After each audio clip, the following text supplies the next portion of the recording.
in. Jeff, we try to keep an eye on attendees and stuff. Get him over as a panelist. First, I just wanted to thank everybody for joining in on this council listening session. Looks like we've already have 22 attendees over there, so I'm really excited about that. It's great to have community engagement. A lot of you know I'm a pretty big dork. I'm even a bigger dork when it comes to political movies and stuff. And so one of my favorite political movies is The American President. And I'm just going to start with a quote that's always kind of resonated to me on the end of that, which she says, "America isn't easy. America's advanced citizenship. You gotta want it bad, because it's gonna put up a fight. It's gonna say, you want free speech? Let's see you acknowledge a man whose words make your blood boil, who's standing center stage and advocating at the top of his lungs that which you would spend a lifetime opposing at the top of yours." And I don't think anyone on this call or not call or virtual meeting disagrees with anybody, to that extent. That said, you tune into social media these days. Unfortunately, some of the dialogue sometimes feels that way. What I'm hoping for tonight is truly a listening session for those of us from council to listen to what our community members have to say and to bring forward a perspective that many of us or all of us actually don't have through our life experiences, those experiences. There's a line that says, all of us, we know what we know. You sometimes know what you don't know, but the most dangerous thing are those items that you do not know that you don't know.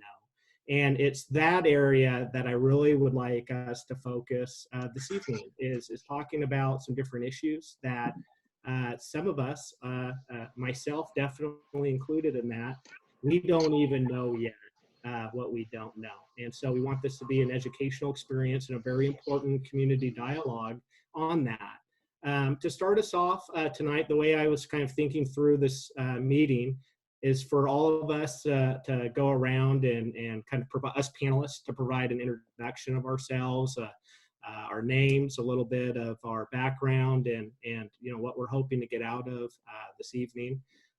I'll go ahead and start. My name's Stan. I'm the mayor here in the city of Sandy, and I grew up here. I grew up in the area. I went to Oregon Trail schools, and like I think all of you actually on the panelists, you're either going to Sandy or you've graduated from Sandy High School. And some of the experiences that we're going to talk about tonight will be completely foreign to me. We don't have that diverse of a community. And so growing up here, I had very little personal experiences of coming across people that had different backgrounds and cultures and experiences from myself. A thing that we talked about when we talked with the organizers is that I had nothing but extremely positive interactions with our school resource officers. And I think that is, I do think that is the case far more often than not. But I think that, right? And I say I think that, meaning I haven't had those conversations yet to hear other people's experiences. And so that's what I want to enter in with tonight, is for everybody to have open minds and hearts for dialogue. And yeah, so I'm now mayor. I returned after going to the University of Oregon and traveling around the country for a couple of years. My wife, Mackenzie, and I returned about over 10 years ago with our two little girls. We bought a home here in Sandy, and we're raising our kids here because of really the experiences that I had growing up here in this community and wanting to share those and have those with our children. And so rolled up our sleeves and got heavily involved in the community to try to make it a better place, like I think all of us are and are continuing to strive to do. So that's me. I'll go around and kind of call on names, because I think with these Zoom meetings, all of our screens look a little bit different. The next person up is Counselor Bethany Schultz on my screen. Hi, I'm Bethany Schultz. I've been on council for probably 18 months now. And I'm just here to listen and learn from what you guys have to say. And I'm excited for tonight. And I think we're going to get some awesome new information and also get to talk through stuff that we may have already heard is happening or things that are going to come up. And yeah, I'm excited to learn from you guys.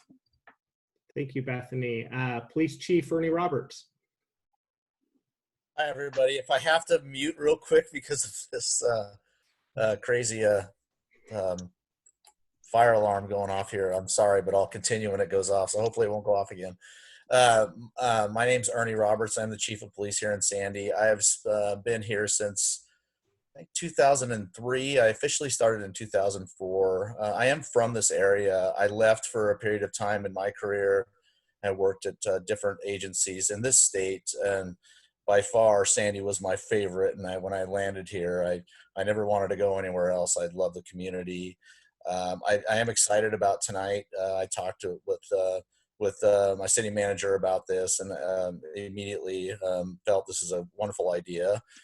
I believe that as not only as a person but professionally, that we're constantly learning and growing throughout our careers. And so I always tell my guys this too. It's one of my things. It's like, you personally don't always have the best idea on how to go about things, and other people might have better ideas than you. If you don't listen, you're never going to find out. So really, I'm excited to hear from all of you and answer questions if you have them. But just really, like Mayor Pulliam stated it really well. It's like, I think just, being able to listen to the concerns and maybe ideas that you all have is something that's critical for us. So I'm really excited about it. And thank you very much for the opportunity. Thank you, Chief Roberts. Lindsay, you're next. Remember to unmute before I started. I'm Lindsay Polk. I moved here about 30 years ago. So towards the end of elementary school, grew up here. I'm a graduate of Sandy High School as well. I think, Stan, you were a year behind me, if I recall correctly. I left short chunks, college, all of that, have lived in the Pacific Northwest though my entire life, and most of my life has been spent in Sandy. Now I am a parent. I'm an educator in the school district, but at this point I am speaking as a representative, as a parent and community member. So my children are both biracial. One is 6 and one is 14. My 14-year-old is not biologically mine, but he is living with me and plans on attending Sandy High School. So as I am speaking, I am really looking, and when in seeking change, I am really looking for the best opportunities for my children in this community. And unfortunately, I've seen some situations that really have scared me, and I have seriously, and I know Tracy, you're similar to me, where it's been a question of whether I want to raise my children here, knowing like there is a lack of diversity, and I think that as a community that then leads to a lack of awareness about what's really happening. And I very much was a part of that for a lot of my life, including after marrying an African-American man and having children.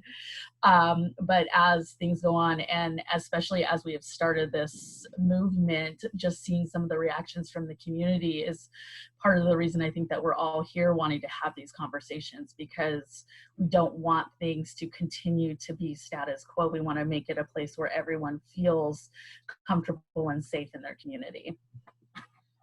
Thank you, Lindsay. Really appreciate those comments. Councillor Lee.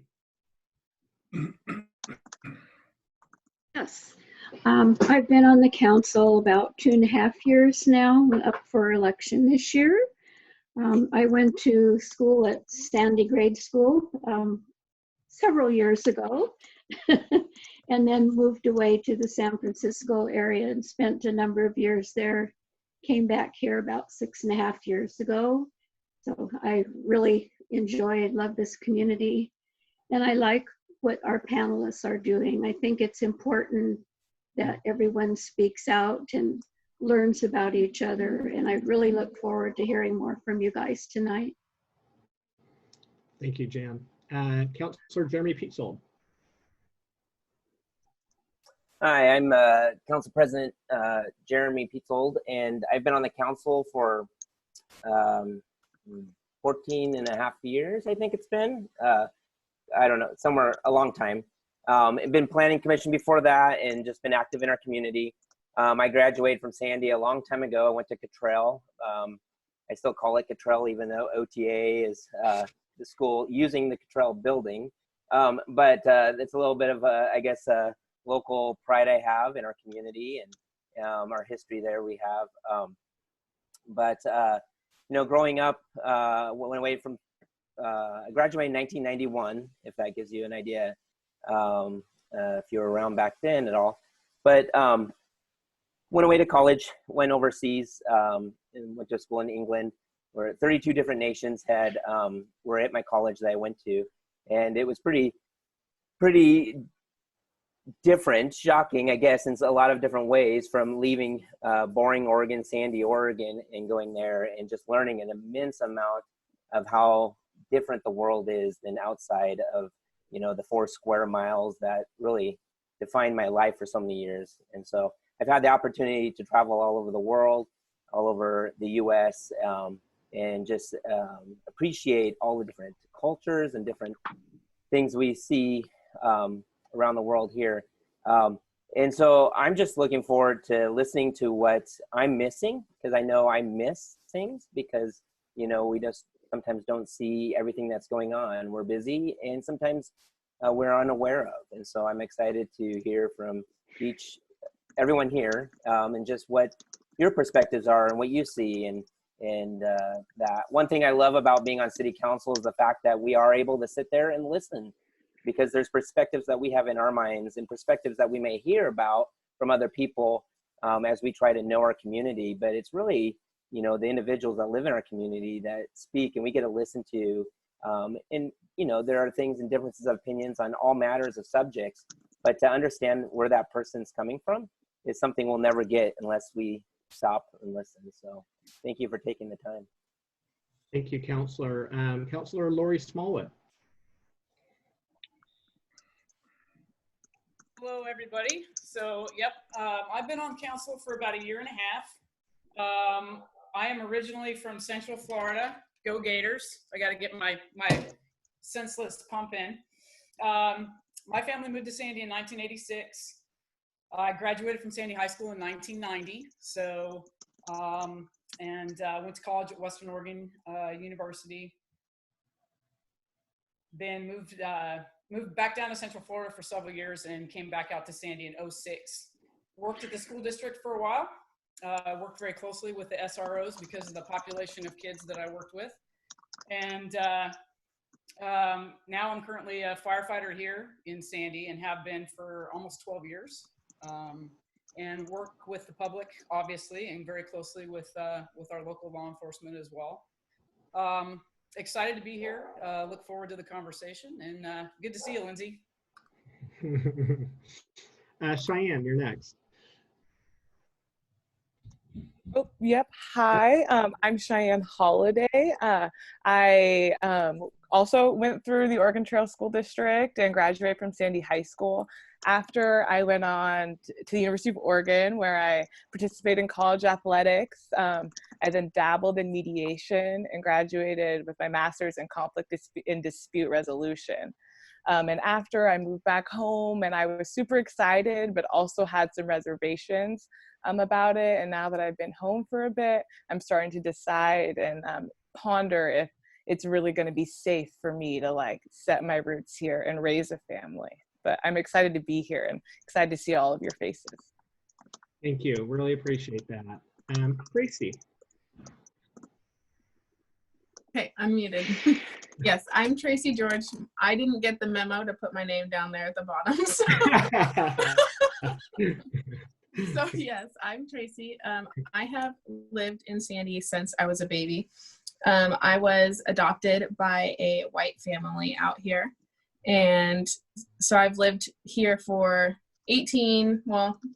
about 20 years actually, and took a little bit of a break going through the foster care system for a while, and just kind of being in the system, and eventually came back to Sandy just because it felt like home, and it felt like I belonged here, even though there's been hard times.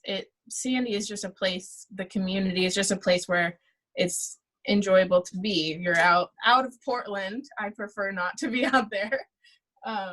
But yeah, I enjoy Sandy, and I did write some notes because I am not good with political meetings or anything. So I did write a little thank you. And I just wanted to thank you guys for providing us with a platform to chat with you, and being open and very, what's the word? Very willing to meet with us and hear the things that we have to say about the issues that are at hand. And I want to make it clear that we, as the Stand Up movement, we're not here to like rip away Sandy's history or cause any damage. We're here to voice our concerns and really highlight other parts of history that just aren't, of Sandy's history, that just aren't being brought to the light that should be. Let me just check my notes, sorry. Oh yeah, and so I just wanted to say that the time for change has come with this big civil rights movement that we're in the middle of. And just because we aren't a very diverse community doesn't mean that there's not changes that should happen, because we aren't necessarily, like I've said at our meetings, we're not necessarily fighting with the police out here just because we're not as diverse as Portland is or as Minneapolis is. We don't have the same kind of problems that they do. So out here in these rural communities, our conflict is with the community and less a power force. And so we were able to march together, and we were able to be present with each other and with the community and be seen, because I think it was important to be seen in the numbers that we had, for the community to know that we have the support that we have, and that it's more than just a few people that see this problem.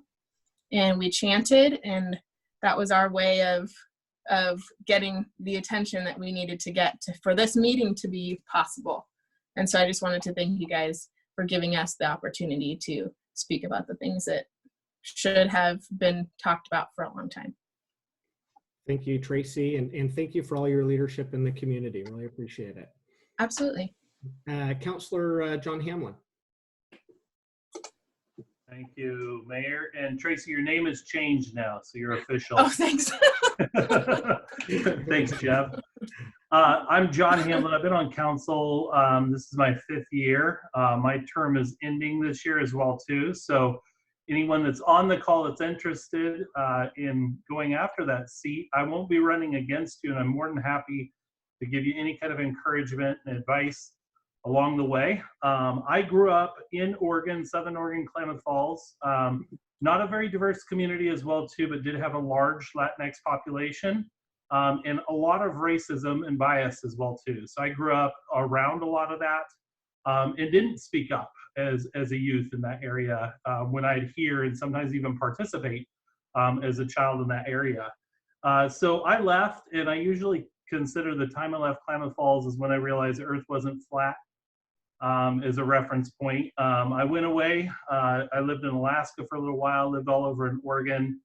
Went to Oregon as well too, but also went to Oregon State, did my master's and my PhD from Oregon State. My master's program, actually, we had 9 competencies in the program, and one of the competencies that we had to master was around multicultural awareness. And when I saw that listed as one of the competencies, I was like, that's not one that I'm going to work on. That's not one that I am going to present on. Like, I'll make it through, but it's not something I'm going to be very successful in doing. And as I was going through the program, I realized that was the area I had the most growth in through my master's program. I understood what it meant to be an ally, not only from a multicultural diversity standpoint, but even with LGBTQ community as well too. And I realized as well too that it's always an opportunity for growth and improvement, and learning to be a better ally and teaching others to be allies, I think is extremely important as well too. So I work over at Mount Hood Community College. I'm the Executive Dean of Student Development. Fairly active in the community over there as well too. Recently participated in East County Educators March for Black Lives Matters just a few weeks back as well too. I drove back through and honked and tooted a whole bunch of times when you all were protesting or marching the other day as well too. I'm in full support of the work y'all are doing. I know that even though we don't have the diversity that Portland has, we sometimes have different problems than what Portland has when there's less diversity as well too, because it calls out the lack of diversity even more, and sometimes turns the majority against the minority as well too. And so I'm excited to be an ally, be a partner, listen and learn tonight, and support in the future as well too. Thanks for being here. Thank you, Councilor. Really appreciate it. Councilor Carl Exner.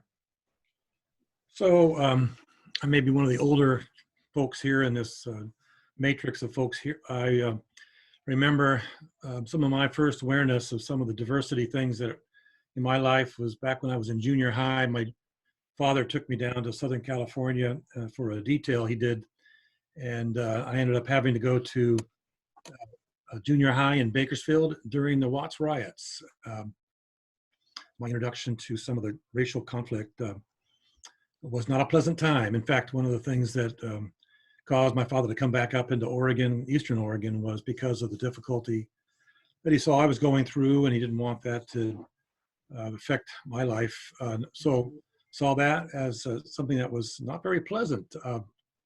Went to some communities in Eastern Oregon, the John Day area, a place called Prairie City, and I saw some prejudice happening there between some of the Native Americans and some of the white folks in Prairie City. Some experiences that I didn't think was very right. Happened to go over to, and this is in the 60s. So after that, I went to Oregon State University and saw the Vietnam stuff that was happening between folks who didn't like and who came back from the Vietnam War. Very difficult time. Saw people doing things to each other that was not very kind and not very pleasant. Back in the late 80s, moved into the area of Sandy, moved up onto Wildcat Mountain, and happened to raise a couple of kids. In fact, Lindsay graduated the same time my son Andy did here in Sandy, and then my daughter graduated as well here a couple of years later. And great times. I think that Sandy looks to me like a very safe place to live in. I think there are more diverse things in our community than just in the racial side of the world. I see issues between age. I'm approaching that time in my life when I see age as one of those things that people don't trust me, don't trust my age group, I guess you call it, in terms of being able to think about how people are able to want to live and be at peace and be understand and be able to understand why we think of things that are different than some of the new generation. I am here because I want to be here and understand what we are doing that isn't exactly perfect. I think we are doing a lot of things right, but I understand that from my perspective, I may be thinking they're in an okay position. They may not be. So I'm here to listen to, and I want to be changed. I think that's really important to me. I look at life from a Christian viewpoint. I believe the Bible is really important in my life. Love is all over. God is love, and I think that's something that I want to be known as, trying to reach out to people, understanding. Can't always reach across certain gaps. One thing I've learned is some things in my life have been ingrained there for, I'm almost 70 years old. So there's some things that I've learned, and I've learned strong and seen that may be good, may not be so good. But I have always tried to be on the love side of things. So I'm looking forward to tonight. And I want to be part of that change. To me, the change is not about talking, although that has to be done. Change is about doing, walking the paths of somebody else's footsteps. I really want to do that. That's what, to me, would be success in tonight, to be able to see things that we can do that are walking type of things, actions. So that's where I'm at. And I guess I've been on council almost 10 years now, so I've been here a little bit. Awesome. Thank you, Councilor. Really appreciate those remarks. City Manager Jordan Wheeler. Thank you. I'm Jordan Wheeler. I'm City Manager. I've been City Manager for, I think, 18 months now. Just like I say, thank you to all the organizers for, be willing to do this. It takes, I think, a lot of courage to not only organize protests and demonstrations and speakers and, standing up for what's right and taking a stand, but also like recognizing sort of the intimidating factor of like showing up to a city council listening session and talking about these issues with the city council. It's not easy.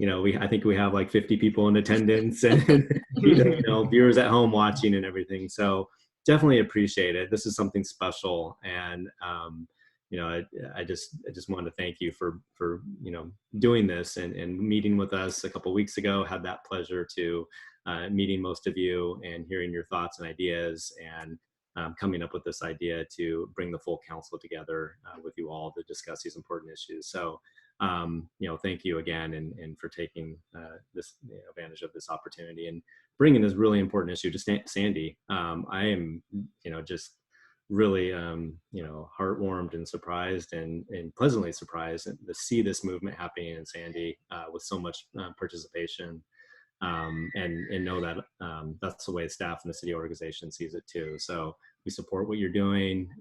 It's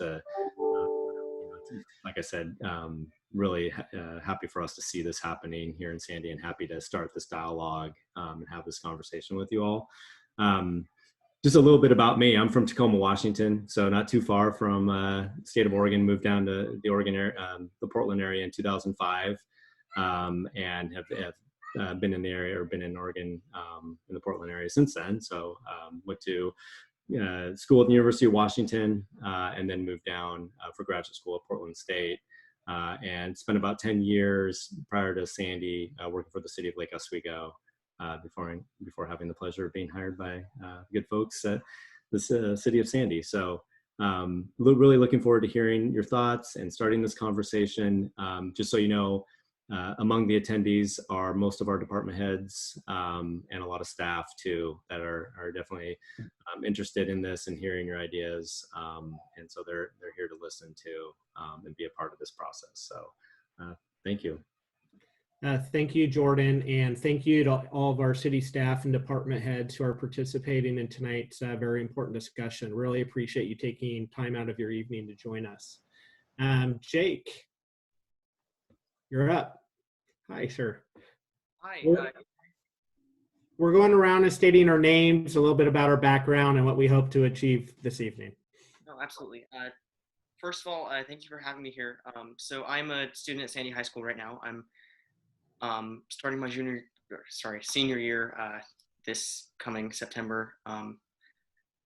Right now, I'm a 16-year-old that's pretty much lived my entire life in Boring and Damascus and between that area. But yeah, I've been really a part of Sandy since I switched houses in 8th grade, and pretty much my entire high school life. And so is my sister, who is 2 years older than me. She started her freshman year at the high school, and she graduated 2 years back in the class of 2019.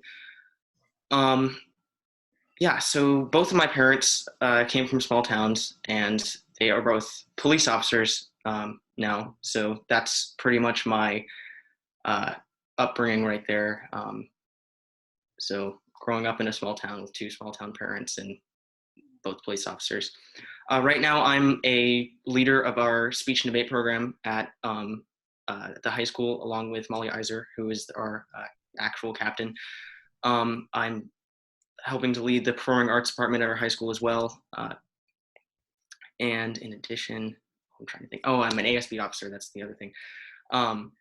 And I am one of the chairpeople of SAFE, Students Advocating for Equality, right now. And right now we're working on banning the Confederate flag within the walls of our high school, as well as moving on to other issues after we solve this one and get our demands met. But really, we just want to make this place better. I came to this school and this community halfway through my life. Really, I was only one town over, but still it was fairly new. And all I want to do is leave it better than when I found it. And that's what I'm really trying to do here. All right, thanks. Thank you, Jake. Really appreciate that. It's great words. Molly. Hi, everyone. My name is Molly Iser. I am approaching my senior year at Sandy High School, and I have lived in Sandy for my entire life, 17 years. A bit of my credentials at school. I am the president of the National Honor Society, the captain of the speech and debate team, the captain of the Aquanauts club, and I'm serve on the band council. And in my community, I was formerly the Mountain Festival princess. And as Jake mentioned before, I am a co-manager of the Students Advocating for Equality. So he stated a few of our goals. We do have 4 official goals that you can find on our Instagram, or I can read later if asked. But basically, our mission is to better our school and in turn our community. We believe that the current members of Sandy High School are the community members of tomorrow. And it is the job of our education system to make sure that we churn out community members that we genuinely value and who in turn value us. Students have fought for this issue for a very long time. We have alumni accounts from back to 1980 stating that they have fought for the same goals that SAFE is fighting for now. But as Tracy said, we now have the backing of a national movement. The facts are we have always worked towards racial equity, but now we have a national civil rights movement at our back supporting us. As a predominantly white community, I believe it is our responsibility to look at this issue as a white issue that we must work towards rather than the people of color issue that we must simply empathize with. So I do believe that working towards this, specifically in Sandy, which is around 76% white, is a very important milestone for this type of movement. And further, I'm appreciative of being greeted by a local government with open minds and glad that the city council values the voices of not only people of color, but youth as well. And I'm looking forward to working with you all to better this community. Thank you, Molly. Really appreciate it. Appreciate your participation. One final introduction. I wasn't going to forget you, Jeff. I bet you were wondering that. Jeff Apparati, our city recorder.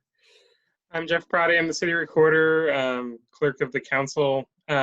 Just wanted to say I really appreciate all of you being here. I've been with the city of Sandy. I'm probably the newest people who spoke. I've been working here about 6 months. I've lived in Oregon about 12 years now. Before that, I'm from Southern California. I'm from Orange County, which is a historically, white, wealthy community, but increasingly diverse during the time that I lived there. Anyway, I just think this is such an important conversation. Anything we can do to make our city government and indeed our community a welcoming and inclusive place, I think is fantastic. So thank you. Thank you, Jeff. So the way I was starting to kind of think through the meeting is that we would maybe go to public comment at this portion. That said, I'm looking to the group. We have kind of not a super structured meeting tonight. Were there topics that you all wanted to cover before we go into public comment? Or would you like to go to public comment first? I'm open either way. I think public comment first is great. Okay, great. All right, so Jeff, I've put over here some instructions from other meetings you've sent me in the past. I'm hoping this still works. If it doesn't, let me know. But all right, so if you're participating online, please click the raise hand button at the appropriate time, which is now, and wait to be recognized. If you're participating via telephone, dial *9 to raise your hand at the appropriate time, which is now, and wait to be recognized. And then what Jeff will do is Jeff will kind of help lead us here as far as recognizing raised hands and then toggling you over to testify. Now, Jordan, real quick before we start this, we did have a little bit of a conversation about on council rules. Usually we do name and address. I understand some individuals might not be comfortable with addresses. Can we maybe provide an opportunity for them to email an address or something over to Jeff or city recorder? Okay, so all right, so that's what we'll do. So what we need is you to state your name and address. If you are not comfortable doing that, just go ahead and state your name and then email your address to Jeff. Jeff, what's your email address? And then do we have a chat feature or no? We don't have a chat feature, but the email address to use is just recorder@ci.sandy.gov. state.or.us. And we'll try to remind you a couple of times. With that, Jeff, do we have any raised hands? We do have a raised hand. It's Kelly O'Neill. So, Mr. O'Neill, you should be able to unmute yourself by clicking that button, and please state your name. And, Welcome, Kelly, and I just want to do a quick reminder. We usually do 3 minutes. We're not going to like holding the clock and watching for everyone, but for, so that everybody can participate, if we can all kind of try to keep within, a 3 to 5 minute time frame on our statements. Welcome, Kelly. Thanks for coming. It's actually Nicole. Hi, Nicole. Welcome, Nicole. Hello, Nicole. Kelly had it on, and I'm like, oh, I should be paying attention to this. So, Molly, Jake, Tracy, Cheyenne, I'm Kelly O'Neill's wife. He's the planning manager, but I am on the Oregon Trail School Board.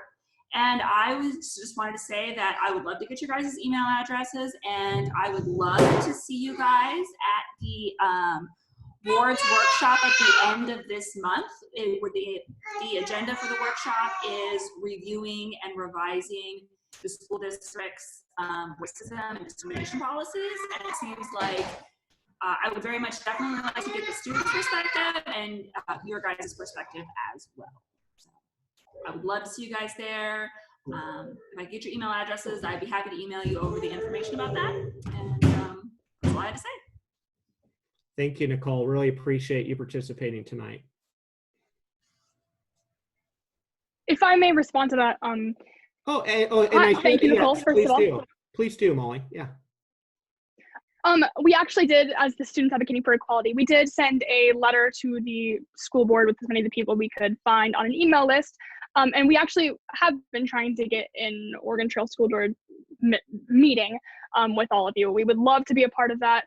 You can email us at sa4equality@gmail.com. And we would love to get your contact information. We absolutely recognize that the administration and the board are willing to comply with us and work with us towards bettering the future of Sandy High. And we believe that this is the most important time because we're making such big systemic changes to how our school operates due to COVID-19. We believe that now is the best time to integrate racial equity in mind.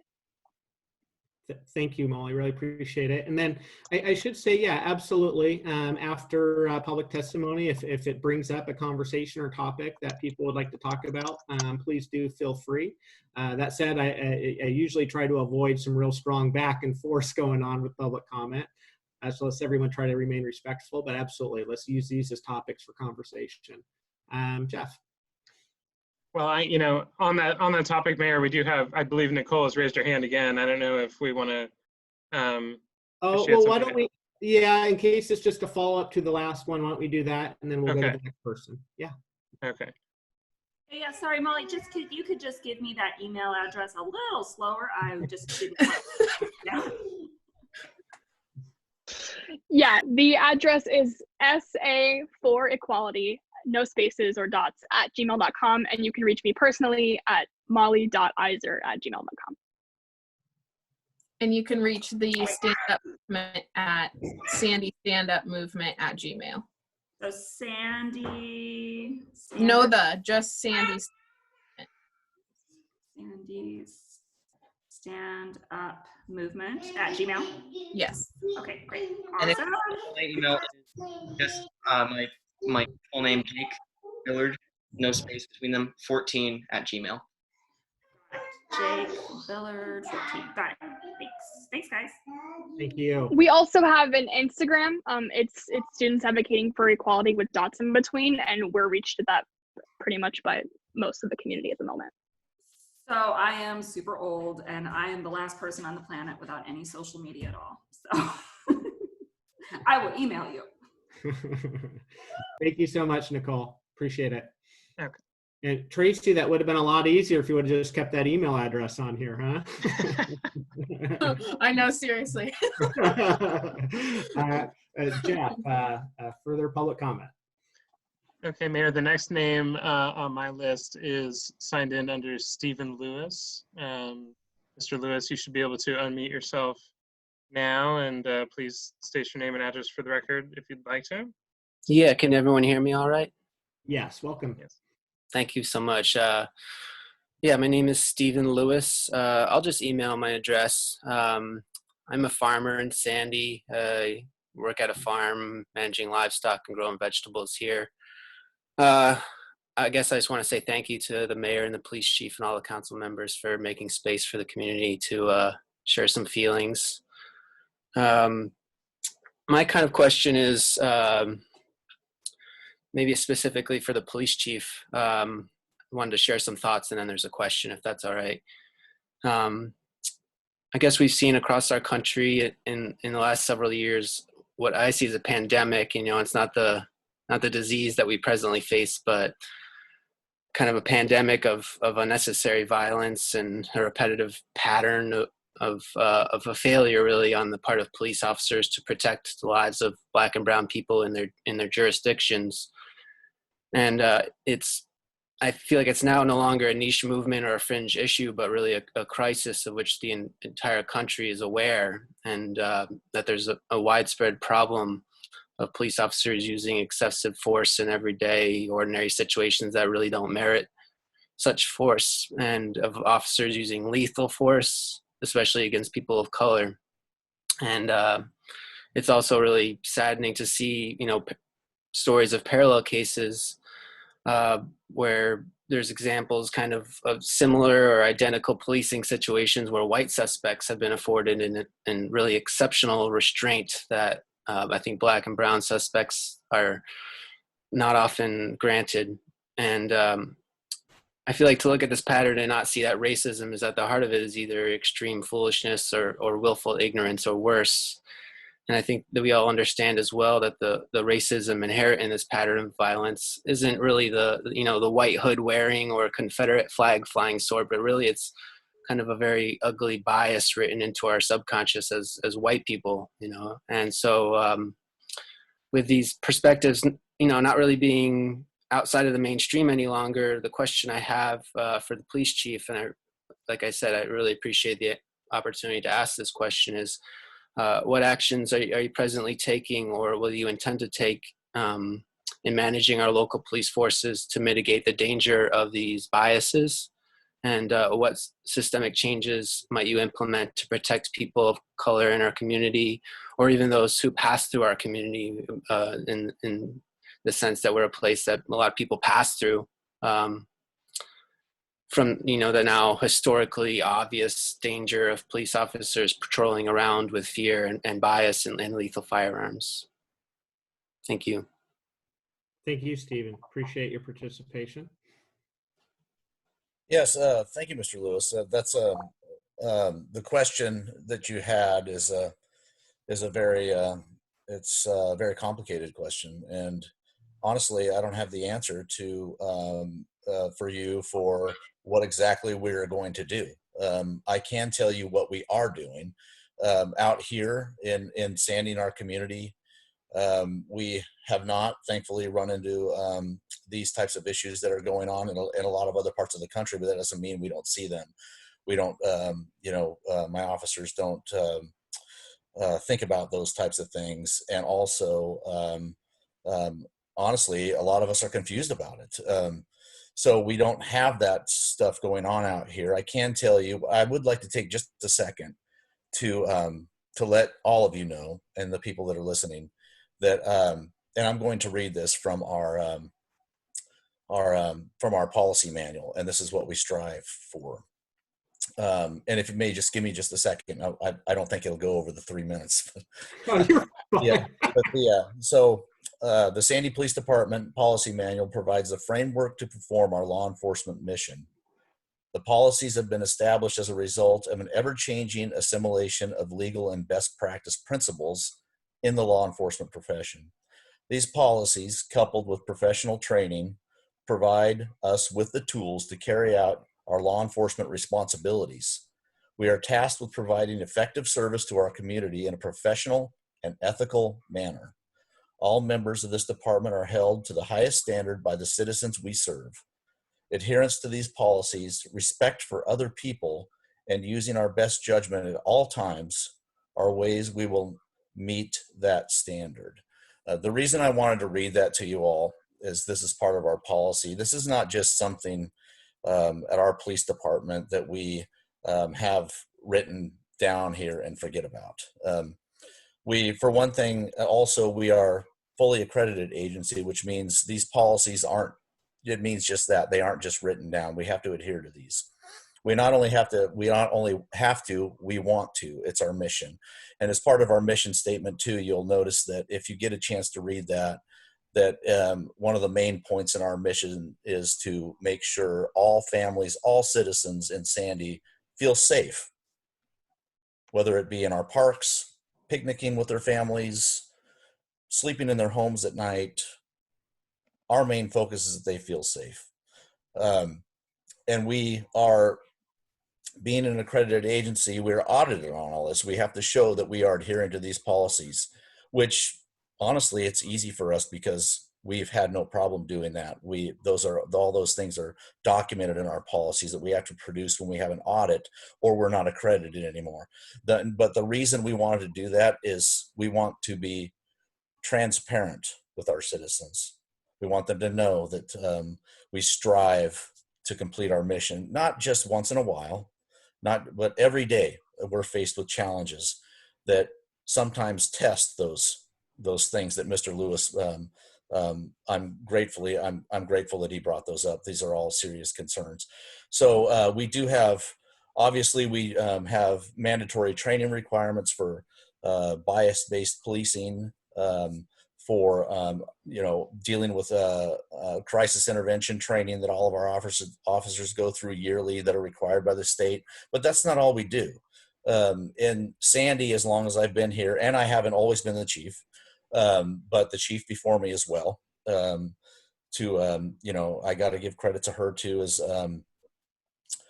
we don't do the minimums here. We've never wanted to do the minimums with just our training requirements because we feel here that that's not enough. And if you look at some of the requirements, if you look into this, and you can find all this out through through DPSST's website, the state agency that trains our officers when they first get hired. We have requirements from the state and through them, but we've never wanted to do the minimum. And they're just, honestly, they're really not enough. If you're just doing the minimums, then you're not doing enough.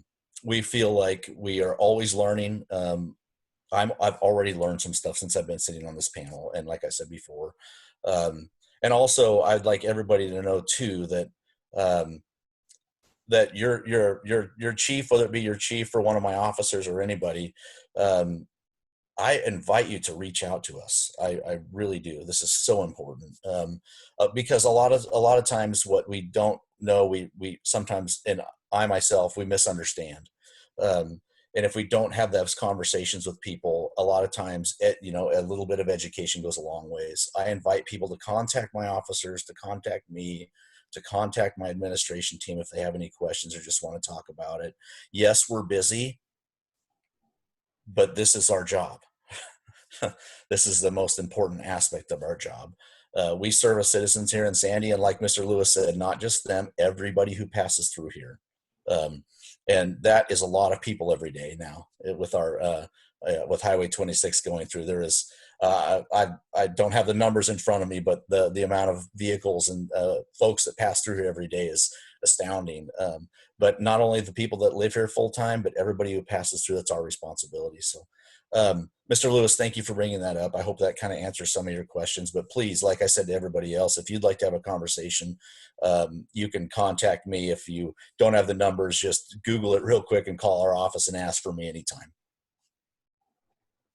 Yeah, thanks for that response. I appreciate your transparency about that and sharing about some of the protocols you have. I think that the community just would like to know that there's a meaningful conversation, amongst the police, amongst all the people on the force happening, and to know that however deep the training and the conversation has gone in the past, that it's going deeper now. And I feel like it's really meaningful that you're here, talking with all the young people in the community who are doing so much important work right now.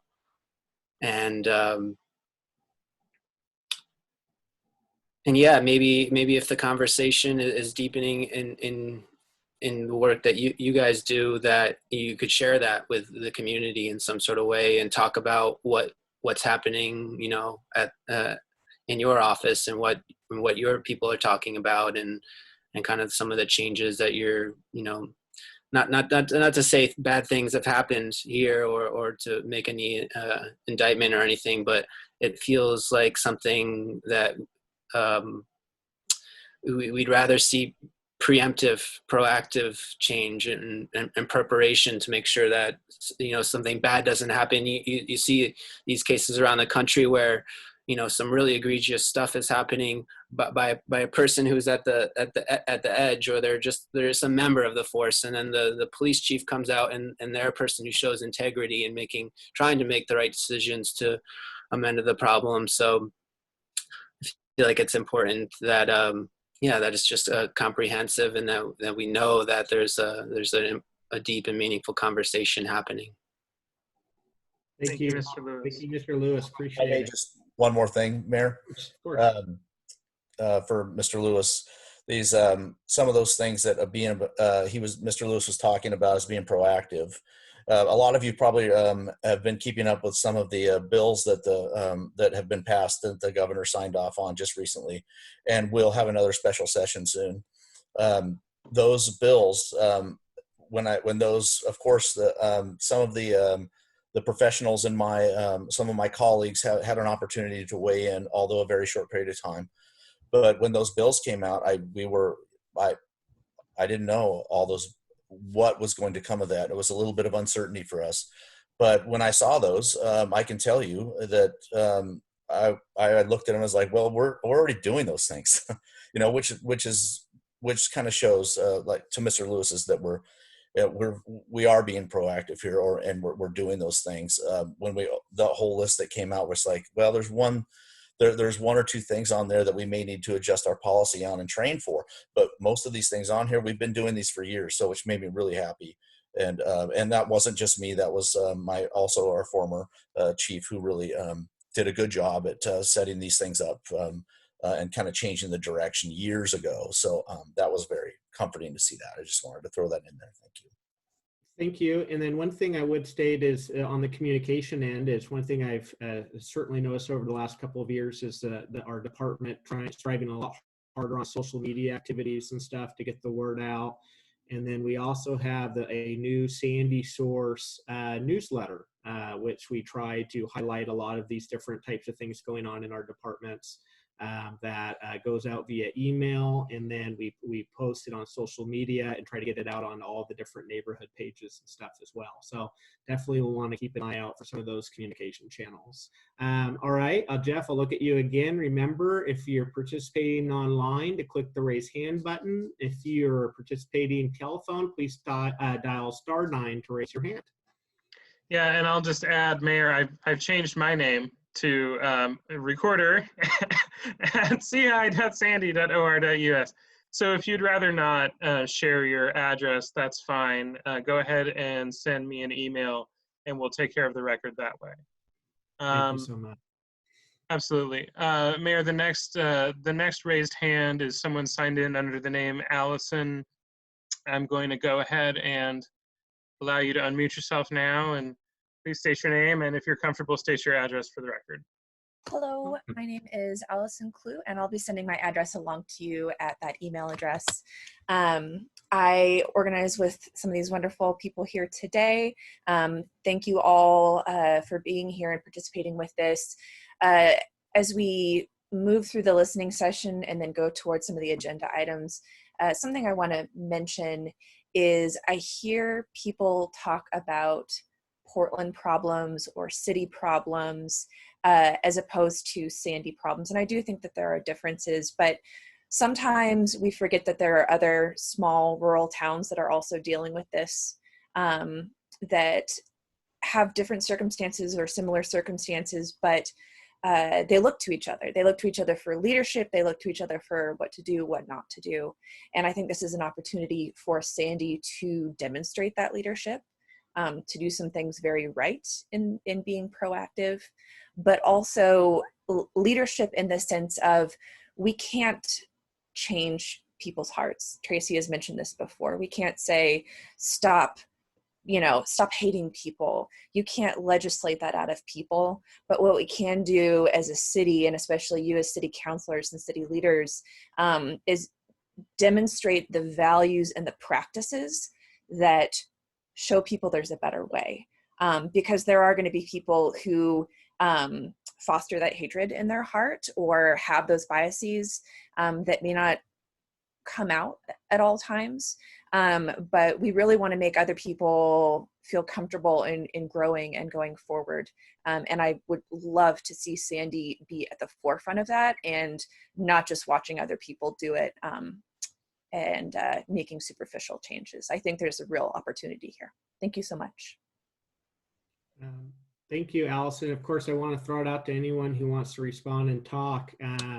The one thing I would say in response to that is I agree, and I think it's really within our culture here in Sandy to lead the way and to lead the way for different rural communities. When you think of Council President Pete Sold, his leadership with SandyNet and leading the way in rural broadband, or the fact that we opted out of TriMet to provide better transportation through our local SAM and transit services, always trying to find a way to be better and to lead. And I think it's really ingrained into our culture, like I said, and I think it should be no different with this. We need to be leading, absolutely. With that, any additional public comment at this time, Jeff? Yes, we do have another hand. That's Kathleen Walker. You should be able to unmute yourself now, and please state your name, and if you're comfortable, state your address for the record. Welcome. Hi, Kathleen Walker, 15920 Bluff Road. I really tuned in because I want to hear what all these great new young leaders have to say. And I would have loved to have listened to them and heard everything, and then if necessary, add my voice to it. But at this point, I guess I just want to, this is our only opportunity to talk. I just wanted to take the opportunity to thank everybody for making this come together, especially the leaders that are putting together the things in the school and the BLM protests. The comments I would add to the City Council is to use your support and influence that you have in the community with the school board. These folks are asking you as a City Council to use that influence and support their cause. All supporting those efforts to eliminate the Confederate flag in school grounds and Sandy's workplace. There's a lot of folks, it really, I've lived in Sandy 34 years, and honestly, it was shocking to me to see the kind of comments that I saw to be, basically gobsmacked over the amount and tone that I had no idea. I knew there's some racists in Sandy, but I honestly had no idea. And I've heard comments from my daughters that went to Sandy High, but I, again, had no idea till I listened to these folks talk about their experiences in the school. And it was shocking and it was sad. But a lot of those folks out there on Facebook and stuff were talking about, the flag should be allowed. And I would ask you all to kind of, when you're talking to those folks, ask them if they're allowed to wear it to their place of employment. And I'm betting that they're not, because their boss, they would probably get fired. It would offend coworkers. It would offend customers. It would be bad for their business. It should be no different for the school district, or for Sandy's workplace. I'd encourage you to use your influence to support enforcement of codes of conduct that the school already has, especially those regarding racial bullying and bullying of LGBTQ students. I support the other policies that I hope these folks are going to bring to you. There's a lot of racists in Sandy. It was really, again, shocking. Be anti-racist, call them out, and support this movement. Encourage these folks to run for City Council and Planning Commission. Increase your diversity in hiring practices with the city. We have, in the recent past, we filled department head positions and other positions internally without any kind of competitive recruitment. This is not done in the state or federal government. It's difficult to increase diversity in our workforce with that approach. Many times the internal candidate is your best candidate, but having a policy that any open position that involves a possible promotion for that internal candidate be openly recruited and a competitive process just makes everybody feel like we've got the best person for the job. And it's also a really important step to increase diversity in our workforce in the city of Sandy. Look at those recruitment policies. Find new ways of reaching out to diverse populations to recruit potential diverse hires. For the police force, you know, I think, you know, we have a wonderful police force. I would say that increasing police training of responding to those in mental health crisis. That's suicide by cop is a devastating situation and may not be avoidable. The latest police shooting last weekend in Welch's demonstrates that. But Ms. Walker, I know that we've gone over the 3 minutes, but I just wanted to say, feel free to. We can also add official comments to the record if you send an email as well. Nope, I have one more paragraph. Seek out best practices for dealing with mentally ill, drunk, or high people. Most of our officers have excellent integrity and understand the importance of treating citizens with respect.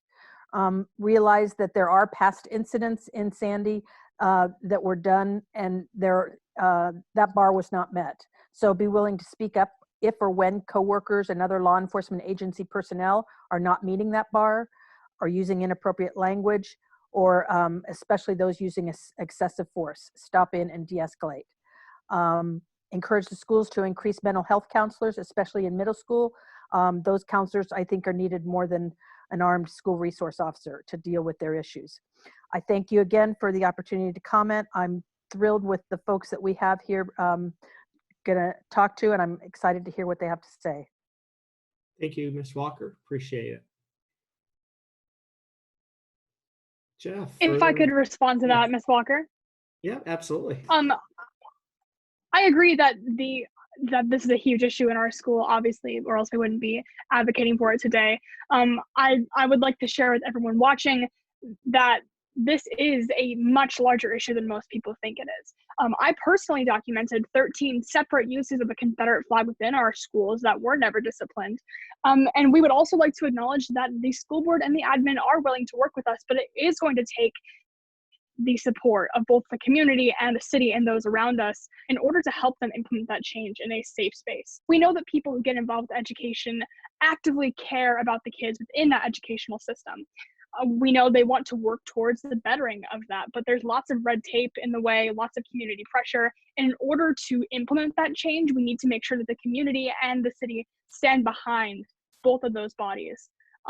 Further, to go back to what Ms. Clue said and related to this, Sandy is a leader, and we do believe this as well. And we do want to expand these policies towards other schools. And the best way to do that is to make sure that Sandy, which is pretty well known among the state for being a rather racist school, if we were to implement these policies, we believe this would be a huge stepping stone for other schools that are predominantly white to work towards racial equity as well. The issue in Sandy is mostly the silence and the complicity of white students and white staff. But if you had been to a protest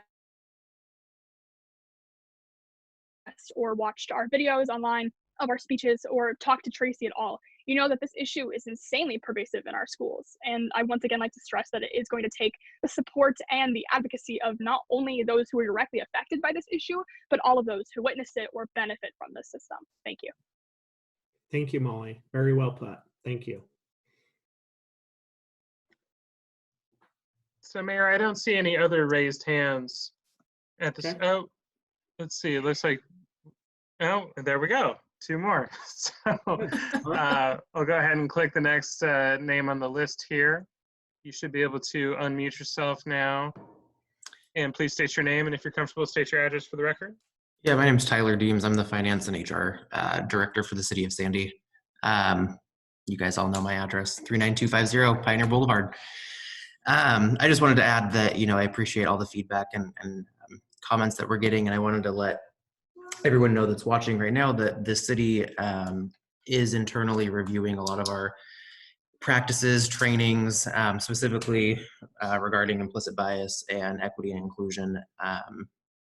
We have a great insurance company that we work with that also provides a lot of trainings, and so we are reaching out to them to find out what resources we have to learn what we don't know, fix what issues need to be corrected internally, and just make sure that our staff are sort of leading the charge against racism, and just trying to fix this problem and make Sandy an even better community. So just wanted to make sure that that point is recognized for the record, that we acknowledge that there's always room for improvement, especially with recent events that are happening both across the nation and just in our local community. And we want to be part of the group of people that help fix that, and not just stand by and let others fix that. Thank you so much, Tyler. Really appreciate all of our staff's work in this regard. Thank you. Looks like we got another hand up. Okay. And you should be able to unmute yourself now. And please state your name, and if you're comfortable, state your address for the record. Okay, my name is Brandy Hagan, and I'll go ahead and email you my address shortly after the meeting.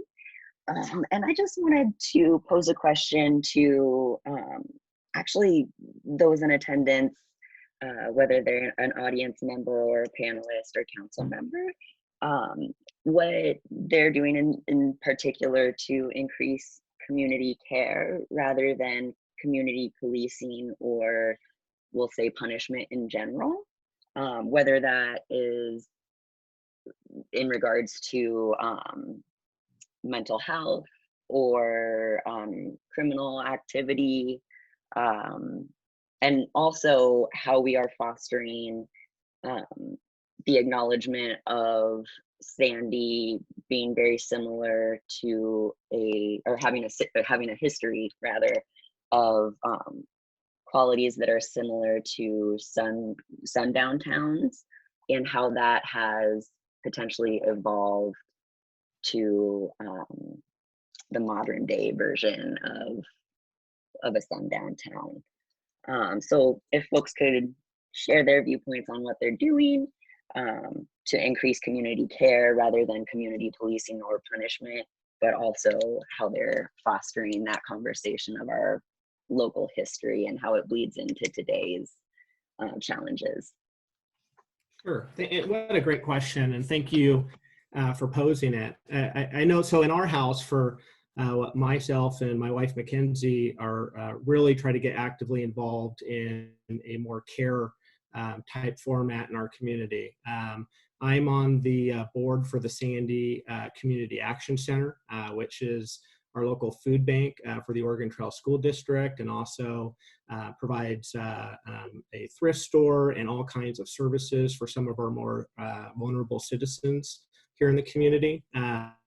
My wife, Mackenzie, is finishing up a term on the Oregon Trail Academy School Board, trying to get involved in the lives of our youth early on, and also sits on the board for Sandy Helping Hands.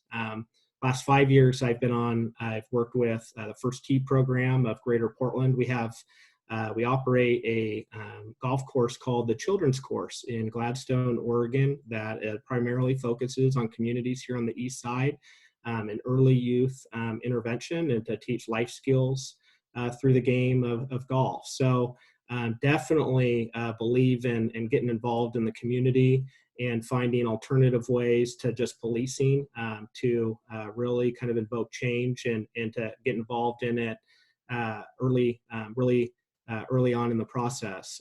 Some of the comments about turning into more of a kind of an urban versus rural community, I see that as well, and I agree on that. It's a message that I had sent to council and part of our conversations last night, is that I think it's even more important to be having these conversations at this stage of where we are as a community. It's been well documented, our growth in size and getting more and more people to our community, and as a result we're becoming more diverse. And so some of the comments tonight about being proactive and getting involved in the front end, I think ring very true, which is we need to really prepare ourselves in our community and be ready to embrace people with open arms from all walks of life, and that's how I try to lead, and that's how, you know, in our house, how we try to get involved in the community. Any other if you wanted comments all the way around, I'll look for further comments. Well, I want you to know that, like, we kind of have an outline list of things, and a lot of this will be addressed, like, from us in the stand-up kids, on our own personal level. So separate from us. So if you don't hear from us, that's why. Yeah, absolutely. Yeah, further comment.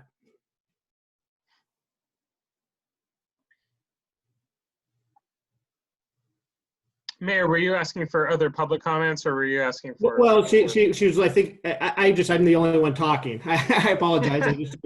I feel like she was looking for a variety of perspectives. That's all.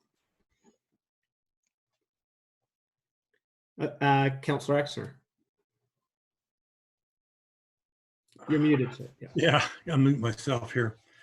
We spent a lot of time, at least so far this evening, and I know that's not the whole conversation for this, about what's going on with our police force. And I've had a chance to do lots of ride-alongs with them over the years, and I have to say I'm really respectful of where they spend their energy trying to make sure that they're doing the right things. But I'd like to talk about some failures rather than how well we're doing, because I think that's part of what we're here for, and it's not about the police. I don't know if some of you may know this or not.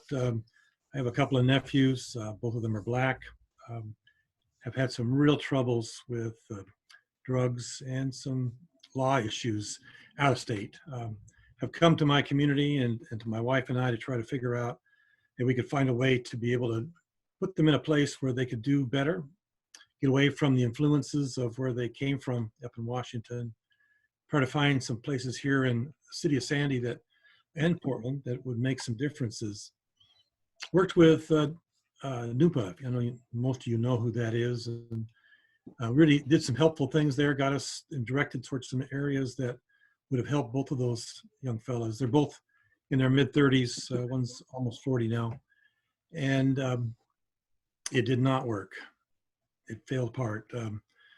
Both of them have been back into jail, both back into the drugs, and I just don't know how that could have been done better. It's kind of like a couple of, well, my wife and I, you know, I've been in a small town environment for many years, and sometimes the stepping across the big gap of going from small town, white influences, white backgrounds, trying to figure out a way to help someone in a different color through some difficulties that I don't understand, really was frustrating.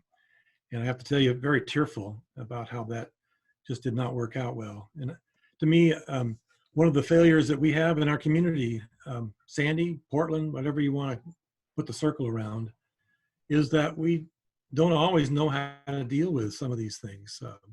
Some of this is mental illness, some of this is drugs, some of this is social issues, put downs, lots of things involved there, and I couldn't even begin to tell you where some of those are. But for me, that was this last year, that has been a real struggle for me. It's been some of those heartbreaking things, been a real worry for me. It's been a thing that's really affected my wife and I don't know what to do about it. They're out of the community right now. NUPA wasn't able to find a good solution, although we put them in several places, and I wonder just how much the color of what they came from, their background, was as impactful. If I'd had a nephew that was white, had grown up in my kind of situation, might have been an easier one. I hope that it might be, but I really dread that it wasn't. So I don't know if that's something that we could figure out a way to walk our way towards as well, but it's not all about, I think, some of the police issues that are in our community. Some of it's about, as a society, we just don't know how to deal with some of these things. And the solutions we come up with are not good solutions. And I'd be more than happy to listen to somebody who thinks they can help me out, maybe have a better solution, or maybe just put that on the list of things that we should be looking at. Thank you, Counselor. Really appreciate that. I'll look for, yeah, Molly. Hi. Yeah, I think a really important part of how we choose to address this issue within our culture is how we look at this as a social issue. For example, we have something called quote unquote cancel culture, where if someone around you that you love maybe demonstrates an idea that you think may be bigoted or isn't right, we tend to cut that person off rather than have to have that hard conversation with them saying, well, why do you believe this certain thing? Would you perhaps consider reading this article or watching this documentary? And I think that's one of the most important ways that we as white community members can approach this issue, is to emphasize education, but also understand that people have room to grow and that we should allow them to go through that growth. If someone demonstrates an idea we find to be hateful, we shouldn't simply condemn them to that one mindset for the rest of their lives. It is our responsibility as community members, as friends and family, people a part of organizations or workplaces. It's our responsibility to address that issue among our peers.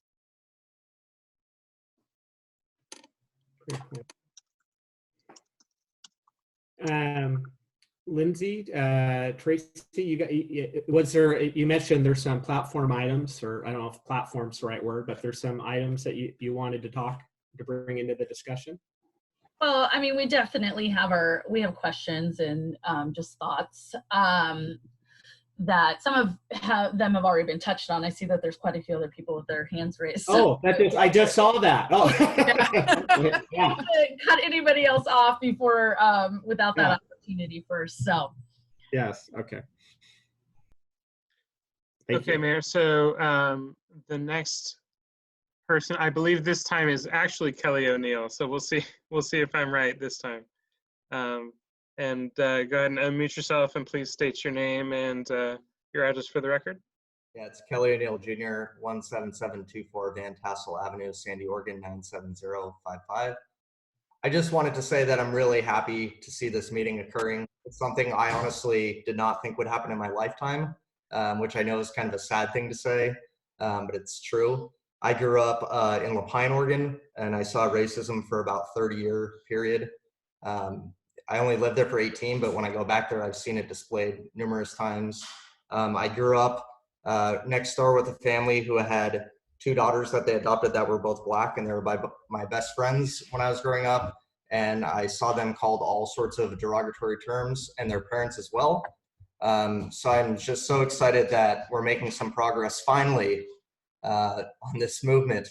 The only thing I really wanted to add beyond that is to piggyback off what Tyler said. As the Development Services Director, I oversee the Planning, Building, and Economic Development departments. I've been working with the Department of Land Conservation Development, which is DLCD at the state of Oregon, and I'm going to be trying my best to help exclusionary zoning come to an end in the state of Oregon. It's something that's been long overdue, and it's something that's impacted many communities throughout the state and this whole country.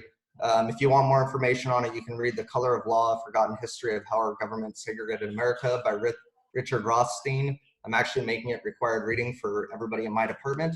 So I just want to say that I'm very happy that we have such vocal and outspoken and collaborative leadership within the community, both on council and also the other people that are participating in the Zoom call tonight. Thank you. Thank you, Kelly. Really appreciate those comments and what you're doing in your department. Okay, Mayor, here's another hand up, and feel free to unmute yourself now and state your name and either state your address or feel free to send an email to the address under my face.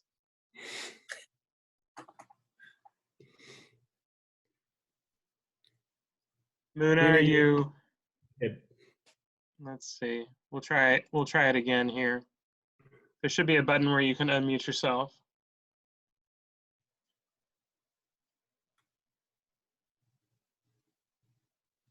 Sometimes people raise their hands on accident. That's always my concern.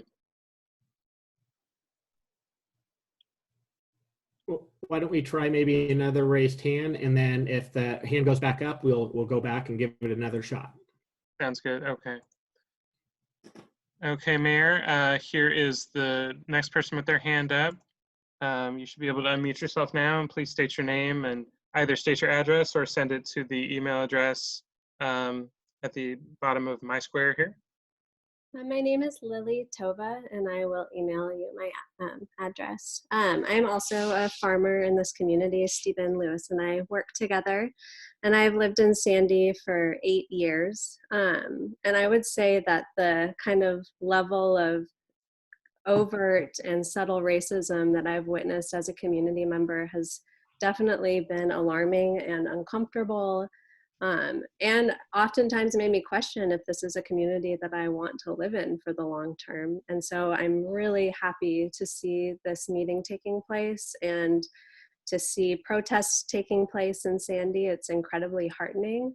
And it gives me some hope that as a community we can do better and do more. But I wanted to respectfully push back a bit on something that the police chief said and comment to Stephen's question, which is that these things don't happen here.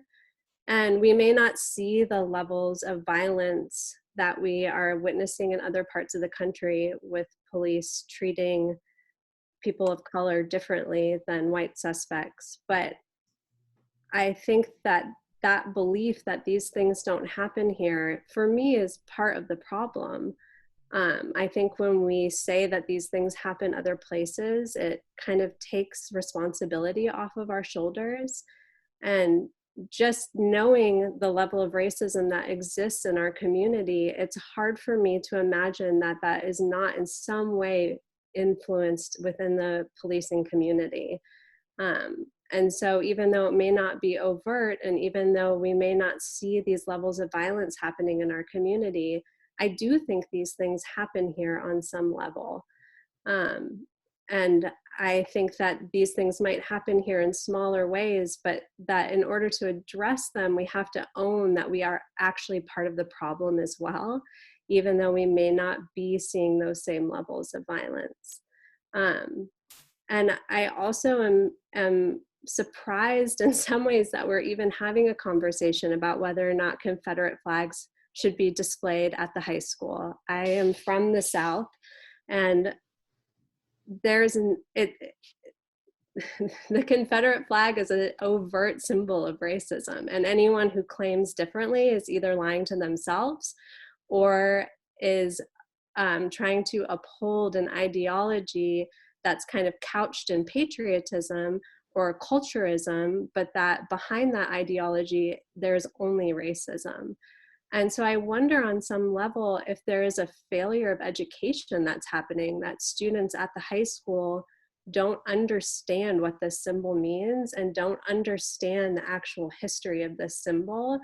And I hope that beyond just the removal of this symbol, there can be an effort on the part of the school board and these wonderful students that are coming together to push back against this, to change some of the education that's happening so that people can understand that this symbol is shameful and we should feel ashamed to display it because the ideas behind this symbol are incredibly violent and painful. Thank you. So, yeah, so thank you. Thank you very much for those comments. On the state education, on the education item, I definitely agree with a lot of those comments. One item that I would say though is that I think a lot of advocacy needs to also happen. It's good in these local communities. It's important work that we need to do. But there also needs a little bit at the state level, because what we do see is a lot of mandates that are put on these local education systems that come with absolutely no funding. And so the work and the good work that we're doing here locally to try to get maybe more things into our education system's good, but we've got to find funding and financing for those as well, and really advocate at the state level to make sure that our local schools are getting what they need to be able to adequately educate our children. So good points. Molly, I see your hand up. Hi, yeah, and to build off what the mayor said, when it comes to funding for these issues, we actually have focused a part of our campaign on getting a student diversity officer, but also a staff diversity officer included officially in staff. That way they can be included in all the conversations about activities that take place at school and how we can best address those while emphasizing re-education over simply reprimanding and polarizing students. And these two positions we have stressed in our campaign would be entirely voluntary, meaning that it wouldn't really take any additional funding for that. When it comes to curriculum reform, the students advocating for equality will be approaching the Oregon School Board Association as well as our own Oregon Trail School Board to talk about how we can reform curriculum to better address racial equity. But we do agree that when it comes to students displaying the Confederate flag within our walls, number one, it is never okay within any circumstance unless it is directly included in like history classes explaining what it means. But we do believe that it's something that's largely unaddressed, mostly because we feel that a lot of the staff may feel intimidated by addressing that issue because the school has gone on for so long allowing this symbol to be displayed. Thank you. Thank you, Molly. Jake. Yeah, and one of the points that we went over in our meeting with the administrators that we had the other week was that our additional unit, which is one of our goals, talking about racial equity and even teaching Oregon's racist history in our schools. One of the suggestions that we were met with was including that in our advisory curriculum, which is already fairly open right now and very up for reform. So putting that into the advisory curriculum really has a spot right now. It's quite ready for it, and I think that it would be an easy slot to fill. Thank you. Okay, further public comment. Okay, Mayor, I'm going to go ahead and click on the next name. You should be able to unmute yourself now, and please state your name and either state your address or feel free to send it to my email address. Yeah, my name is Jessica Clark, and I'll go ahead and actually email my address. My question is specifically, you know, we have these calls and we have kind of the voice of leadership within these calls, but how are you doing this work outside of leadership roles in this community? Oftentimes we see, I mean, we're as a Sandy resident, you know, we're watching the community pages and we're seeing how you interact with those specific conversations. And a lot of it is problematic. So I just wanted to address that and kind of see what your thoughts were kind of going forward. I guess I'm assuming that it was probably directed to me. I see Councilor Exner put his hand up. I'll go there as well, but I'll start off. You know, quite honestly, what I would say is that I think there are people, and most people have found that sometimes they agree with me quite a bit, and other times they disagree with me quite a bit. And, you know, to be honest, it would be really easy for me to pick a side and to just say that I'm going to stay in my box and live in that box and have supporters in that box with me. And I just do and say everything that those supporters believe in. What's more uncomfortable is trying to analyze the situation through my eyes. That's all I can do, and my vision, and then in an authentic way communicate to my neighbors and constituents my feelings. And that's the way in which I strive to lead. It's the manner in which I strive to communicate. I try to communicate in an authentic way. Sometimes that may come out wrong. Sometimes it may be received differently than I meant it. Sometimes it lands exactly, quite frankly, how I meant it. But at all times, I'm trying to give you a window into authentically who I am and what I'm saying. And sometimes you may not like what you see there. Other times you may like what you see there. And in, you know, November elections, everybody gets an opportunity to vote.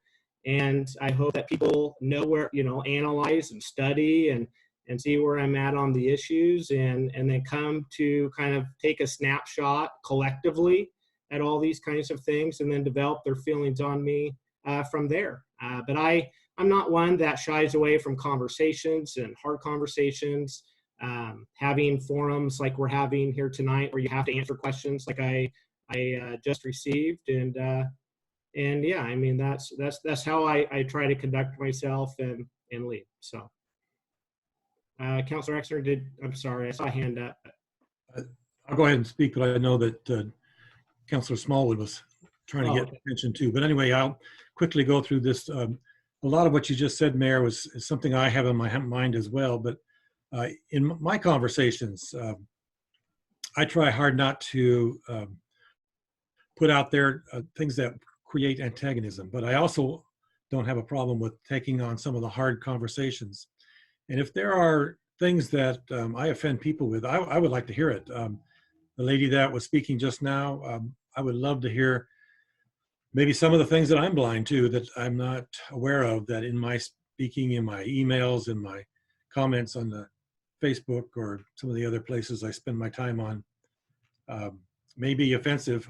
I'd like to hear it, and certainly change my way of doing things and making sure that I don't do that. But again, sometimes these things that we say are representative of the community that I live in. In fact, many of the people that I talk to have similar feelings of my own, and sometimes I'm just a reflection of what those are. And I would love to be able to make them more inclusive, more respectful of those around me. But sometimes we don't always know what we're talking about in terms of the kinds of statements that offend people.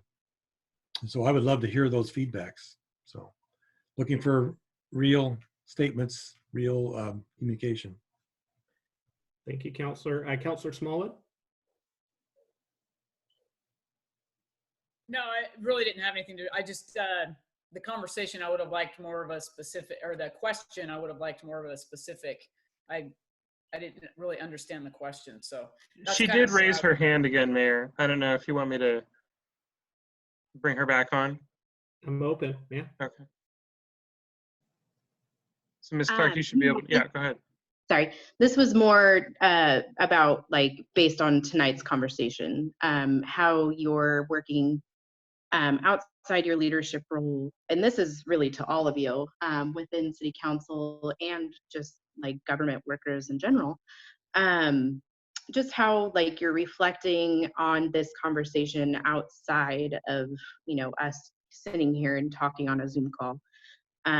You know, our community looks to our leadership a lot, and sometimes we don't see them show up in certain ways in the conversation, and then they show up in other ways outside of kind of what the exact topic is. And, you know, as far as giving you specific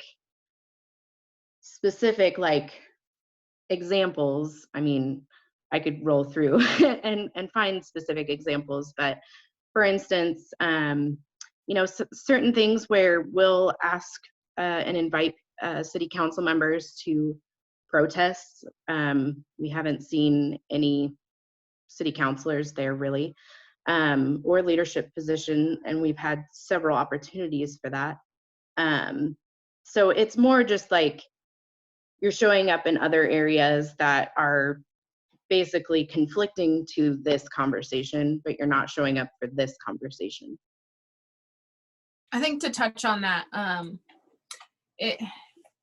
so a lot of our community, when they hear that we are anti-racism, or they hear that our movement has any slightest even hint of Black Lives Matter, they automatically think that we are this huge abolish the police movement.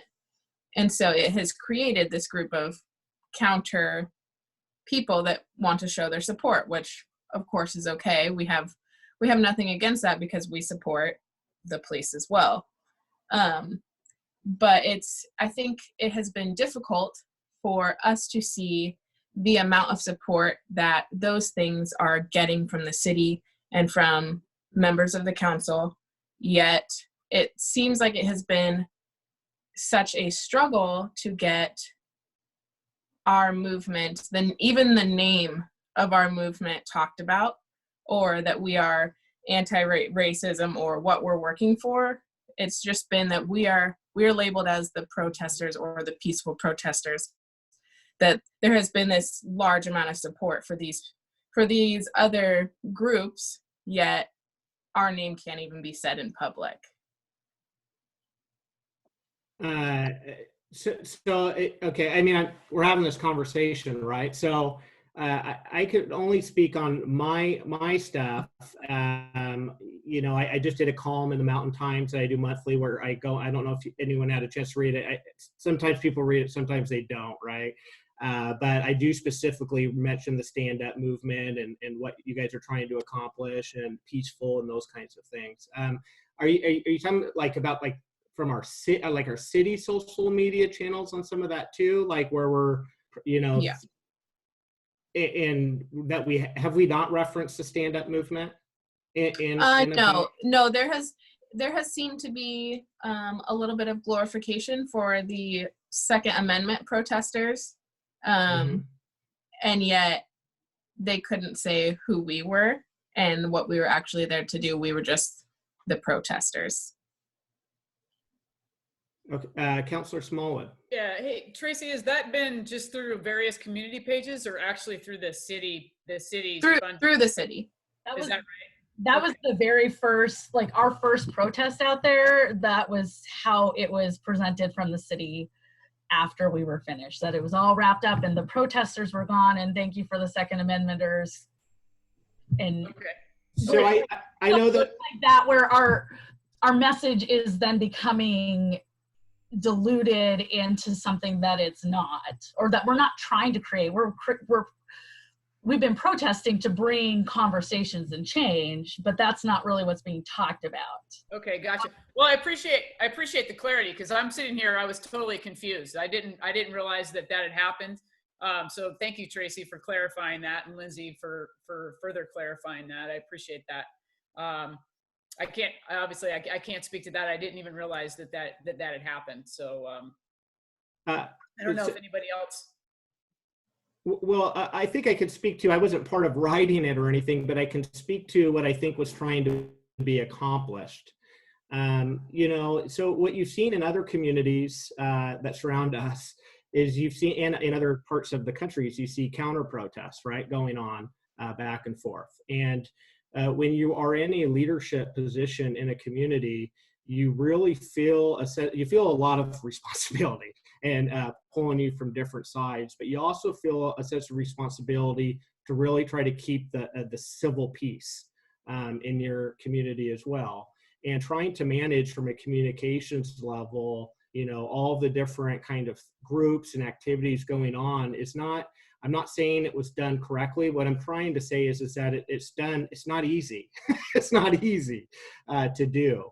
And thank you for that feedback. And I can tell you that when that was sent out, I feel confident that no one was trying to send a message like that, and to make anybody feel the manner in which I think organizers and members of the organization felt. I think it was it was meant to be a unity post, I think, and something that said, thank you for everyone. Thank you for individuals that came out in a peaceful movement and protest.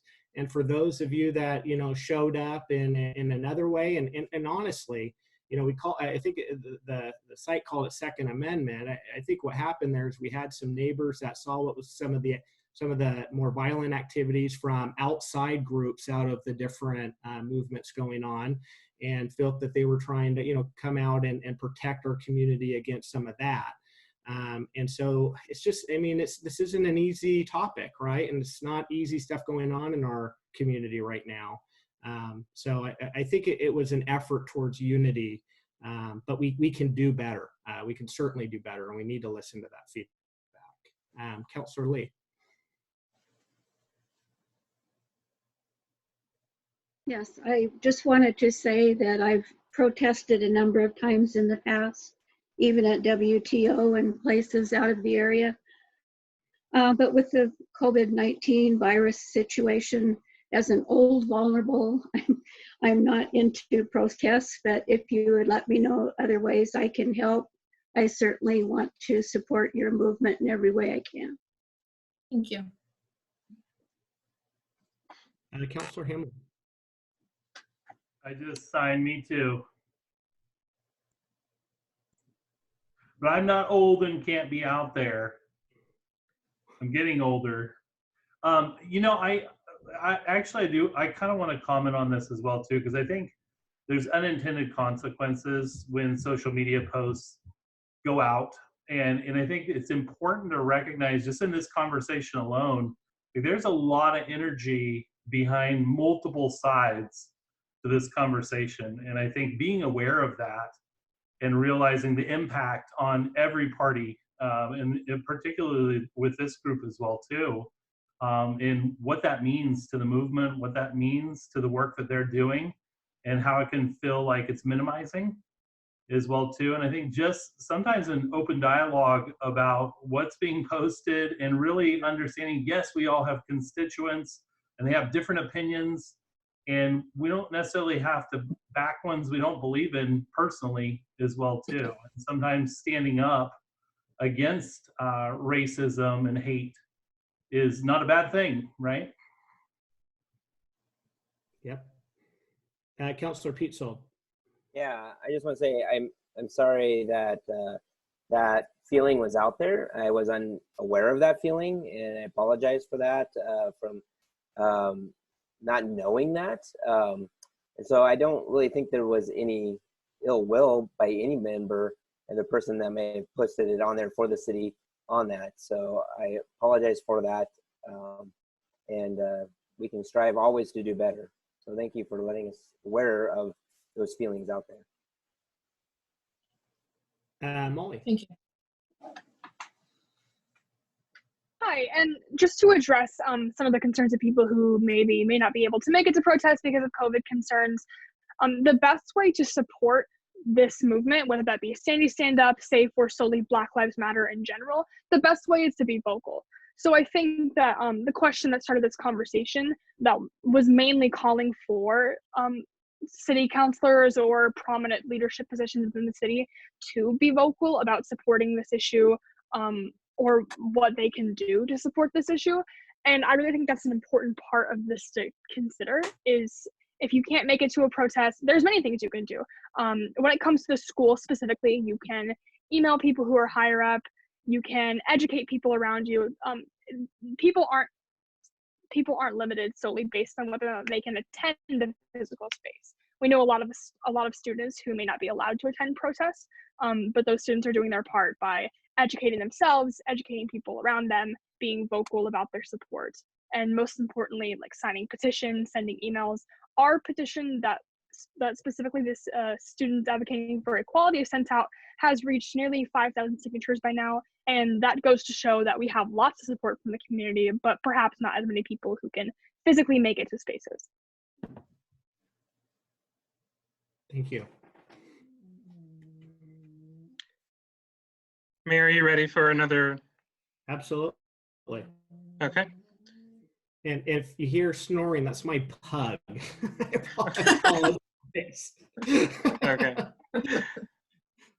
So Mr. Lundry, you should be able to unmute yourself now, and feel free to state your name, and if you'd like to state your address.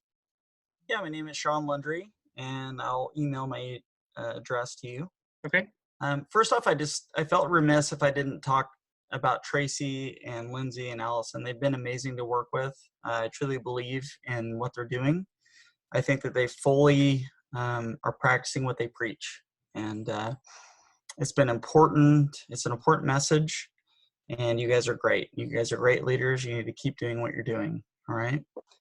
The other thing that I also wanted to say is I think that Chief Roberts has been a little bit not so much being out there for what he really does for our community. He encourages every single one of us to practice extreme ownership, that we own our decisions and that we stand up. We are all leaders. He encourages training through the accreditation process. We spend hundreds of hours of making sure that we are following all of our policies and procedures that are required. He is a great leader. He is doing things within our community and holding every single one of us accountable, from himself down to the bottom officer that we have. And because of that, I wanted to just express this concern about, after the first March, that there was this post on Facebook. I had been contacted by Tracy, and we were working on working with them to make sure that they were safe, and that there was an understanding that they are pro-police, but they wanted to get their message out, which we fully supported as a police department. And, you know, we didn't know what to expect. We weren't sure. I mean, we had seen what was going on in communities surrounding us. And I think I was inserted with the group, and, you know, there was 3 other officers that were present, and we didn't know what to expect. You know, we know that there's issues within the community, and we didn't know how things were going to go. And so there was a lot of stress. There was a lot of concern about, you know, making sure that the community was safe. So after it was done, I made that post. I was so happy that our community had been able to allow both sides to be heard. There was no intention to dilute the message. I think it's important to understand where that post came from, because if there's divisiveness within that post, that was never the intention. The intention was to just make sure all citizens within our community understood that we appreciated the civility.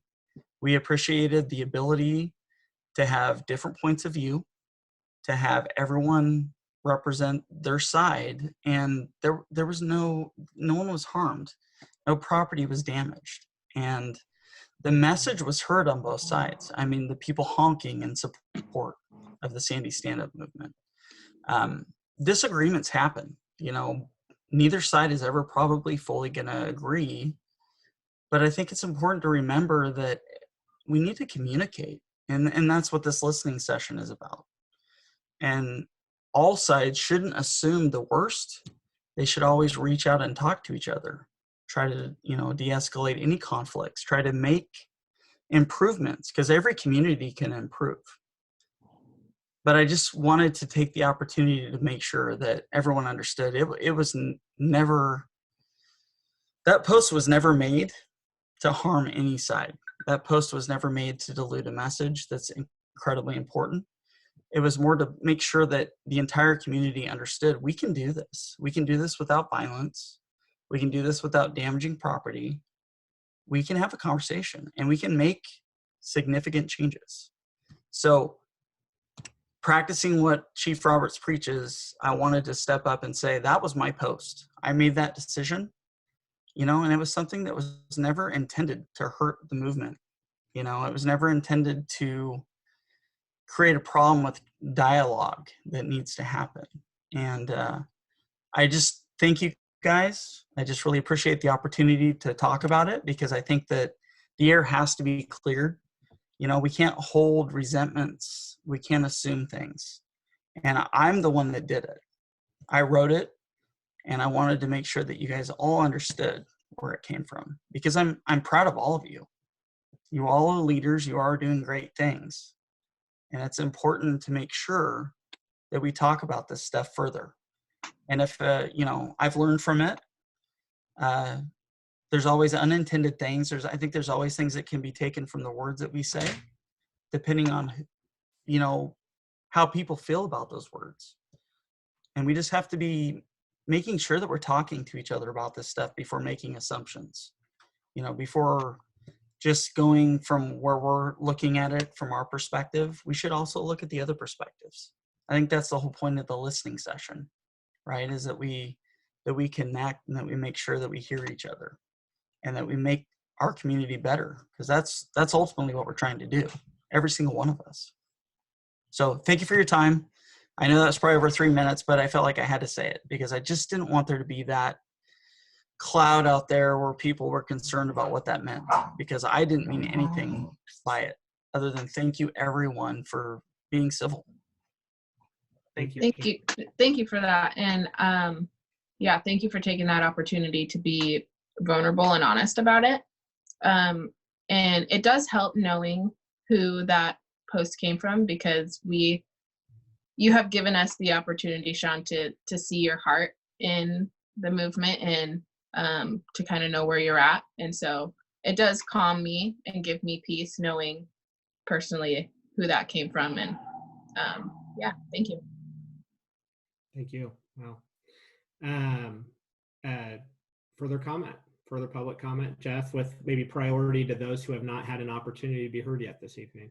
So all three of the other hands, Mayor, have spoken previously. Okay, great. Okay, so the next hand. I'm sorry, no. real quick, I forgot about two hands. Councilor Schultz, and then I think I just saw Smallwood put her hand up. Yeah, I just wanted to, I wanted to make sure we give plenty of time for our panelists to speak with. Same thing I was going to say. Okay. Okay, good. Whatever was on their minds, because that's kind of why we're here, is to find out what we can do, and I just want to make sure we hear plenty from them. Yes. Yeah, exactly. I really want to hear what you guys have to say, and I want to make sure you have your opportunity. So since we've heard from everyone so far that's given public comment at least once, why don't we at least take a pause on that? Is there some topics as leaders of the organization that you would like to infuse into our conversation tonight? Yeah, Lindsay, do you want to start that? Yes, so we have a loose kind of agenda for ourselves so that we make sure we're asking the questions we want, because that's part of what's important to us, is having the conversations about it. And I just want to say first, I have really appreciated the support from the police department on everything we've been doing so far. You know, it's been comforting to have police officers out there in plain clothes with their vests on, not coming out looking for, like, you know, like you see the images in other cities where they're in full riot gear and things like that. And to just know that, and even in those moments when there are people that are more vocal about certain topics involving the police department, that you guys have maintained professionalism and have talked to people, and it just generally have been really fantastic in terms of what we're doing. So I want to just say that we really appreciate that. And I think a lot of our questions, because I know this question was brought up about how we're doing things outside of, you know, it was directed towards you guys a lot as city leaders, but just those questions about how are we developing plans, how are we changing the community, and what are our personal actions? Some things that, and they weren't on the agenda, so I'm just going to ramble for a minute, that are coming up that we are trying to work on specifically is we do have a book study starting.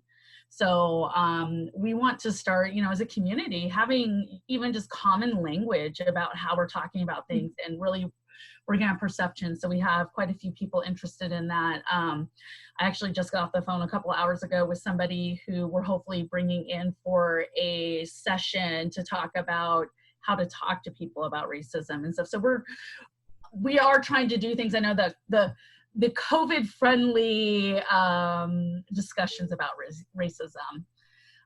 With that said, some of the questions that I think really apply both to the city and to the police department are about what kinds of things are you guys doing as a staff to really talk about equity. I mean, I can tell you right here, I'm gonna take I have piles of books that I am reading. I'm an educator, things that directly apply to my job, including like how to be a culturally responsive teacher, how to, you know, like white fragility, and how to be an anti-racist. I'm doing workshops this summer and all of these different things to make myself a better educator and more responsive as an educator. So then that question, I think, both for the city and then also for the police department, what are things that, whether at the city level or at the individual level, are happening for equity training? Is that a really broad question? Did that? I'm not sure who wanted to start for the police department. Lindsay, there's a lot there, but and I had mentioned some of this earlier, that we get the required training, and we do more than that just for the training issues. But I don't think there's any substitute for what's going on right now here in this forum that I've already, and going back to one of the callers earlier who wanted to reiterate or challenge, or I don't know if that's the right word, of what I had talked about with her husband. It was Mrs. Lewis, I believe. I was sitting here and I thought, okay, well, I'm not sure exactly what I said or what I meant, but this is a perfect example of how we can learn from all this. Yeah, we can sit. I've sat through all these trainings, all these bias-based policing trainings. We also have, mandatory training for ethics. We have the law enforcement code of ethics that we have to sign when we get hired. All these are documents and things we train on, but you cannot replace things that are going on like now. And everything that is happening from this movement of whether your movement and the and Molly's the movement that they have, I can't express to you how grateful I am for it, because these conversations with you guys, what are the kinds of things that you're seeing are generally not what we get. It's a little dark and I need to turn a light on here in a minute, but these are generally not the things we get from training alone. It just isn't. You just can't get that. And I think that developing these conversations and relationships with your group and reaching out to each other and continue these conversations, not just tonight, because all of us know that, hey, this is a great start, but we need to work on this. This is something that I think that we'll constantly be working on, because it is such a tough issue for everybody. It's something that we, like it was mentioned before, that we can't just practice this right now. We have to just, as moving forward, we have to keep doing this and keep having these conversations. And there was really interesting talk earlier about this issue of not what was put out was not intended. And I've heard a lot of that already tonight, similar things. Of course, and I do believe that. Of course it wasn't intended. But we, not knowing is part of the problem, right? So I'm open to suggestions, and like I said before, we don't always have exactly the right answers to these issues, and some of the training we have is not, it can't be fully the answer. There has to be input from community members. We need their help. We strive to do the things that we do and try to do everything right all the time, of course, but we're humans and we do make mistakes. And like Mr. Laundrie said, who is I'm sure everybody knows who Mr. Laundrie is. He is a very honorable man. I'm very proud to have him as part of our department, and not just him, but all of my members. But that doesn't mean that we do everything perfectly all the time. But we do strive to learn from that and own up to that. So I'm just happy to continue this and start from here and figure out where we need to go next together. So can I follow up with a question that's a little off my original question, but. Of course, I'm gonna turn a light on here. Okay. Go ahead. It was getting real dark in there. Okay, here we go.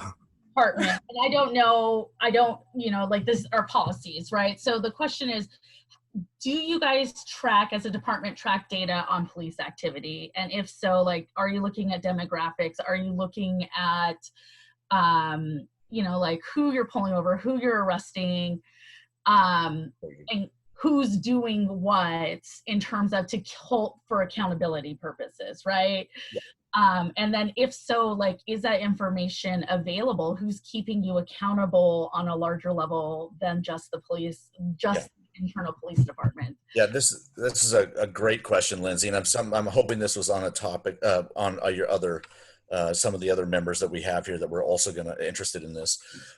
Yes, we do track all that. I don't know if you're aware of the STOPS program that was implemented in, though it's still in the process of being implemented in our state, which required all police departments to record whether it be a traffic stop, a contact with somebody on the street, every contact. Those are now those are all tracked. And I get reports now monthly. Now I'm glad you brought it up, because the city of Sandy, the state implemented this in stages. and this was a huge project for the state, because if you think about it, it's how do you track all that and keep track of that, and then who's going to oversee that, the reports and all these things. So it's been in the process for a couple of years now. Now, our city was not required to participate until 2021, but that's not what we wanted. We're already participating. We've been participating for months now. We wanted to go in early. I requested that, and we did. We had all the platforms in place. So because I felt it was important, and not just me, not just our department, other chiefs I know in the area have also begun early. So yeah, all that data is being collected, and the reports will come out yearly for all the departments, and then will be public information, of course. And not only that, we do track every use of force incident is tracked throughout our, per our policy, and also so to maintain that accreditation, we have to, every use of force has to be reported on a different document than just in the report. So that document with the use of force goes to a supervisor, such as Mr. Lundry or myself or another sergeant, to review to make sure that that's in policy. And then that also gets tracked. And then when we have these audits, all that information has to go to them. And then not to mention our reporting requirements through the state and federal government that all of our reports go to. And now they're more than ever, I think you're going to see some more changes even, which is very challenging for us as from a record standpoint, but very important. We're seeing even with some of these bills that are passing, there'll be further requirements on reporting of incidents. We're happy to do that, of course, and we want to do that. It's a challenge, but it's needed. So I hope that answers some of your question for that. Could you define for me use of force? Like, is that buying a gun? Is that? Yeah, it's anytime an officer has a use of force starts with a command voice. Okay. That's considered a use of force for us, and it escalates from there. Okay. All the way to deadly physical force. Okay.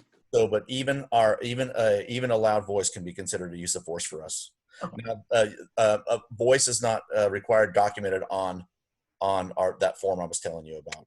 So that form is put in play when we physically put hands on somebody, whether it just be escorting them, or for an example, or if somebody needs to be is resisting, that's also a use of force, of course, all the way up to, like I said, to the top. But so there's a very broad range of use of force, and also any use of say a taser or a less lethal device. Any of that is considered use of force as well. I do have a little bit of a side question. At least when I went to school in Sandy, the school resource officers were Sandy police officers. Is that still the case? It is. Yes. Okay. So then my next question is, are the officers that are working in the school, are they trained to work with students, or are they just only trained to work with adults or typical police training? No, that's a very good question, Tracy. I'm glad you brought that up. Yes, they are specifically trained. They are police officers for starters, and they are members of the Sandy Police Department. So the school resource officer position is a specialty position that's been evolving for some time now. The way it is in today is, yes, they're specially trained. They have to go through a course after being selected, which is a process that they go through our department, because it is a specialty position. And honestly, it's very sought after. I have many officers who want to do the SRO position because they enjoy it. The ones that are in there now, the only problem that I have is like when they have to come back, because they have a certain amount of time, and then somebody else can have an opportunity. They don't want to come back because they enjoy it so much. And so sometimes that's a little bit of a problem, but you can look at it both ways. You can see it as they're very dedicated, but before they start, they have to go through a 40-hour course, which is held in different parts of the state at different times. So they have to be certified. There's a certification for being an SRO, and that training is heavily focused on youth, of course.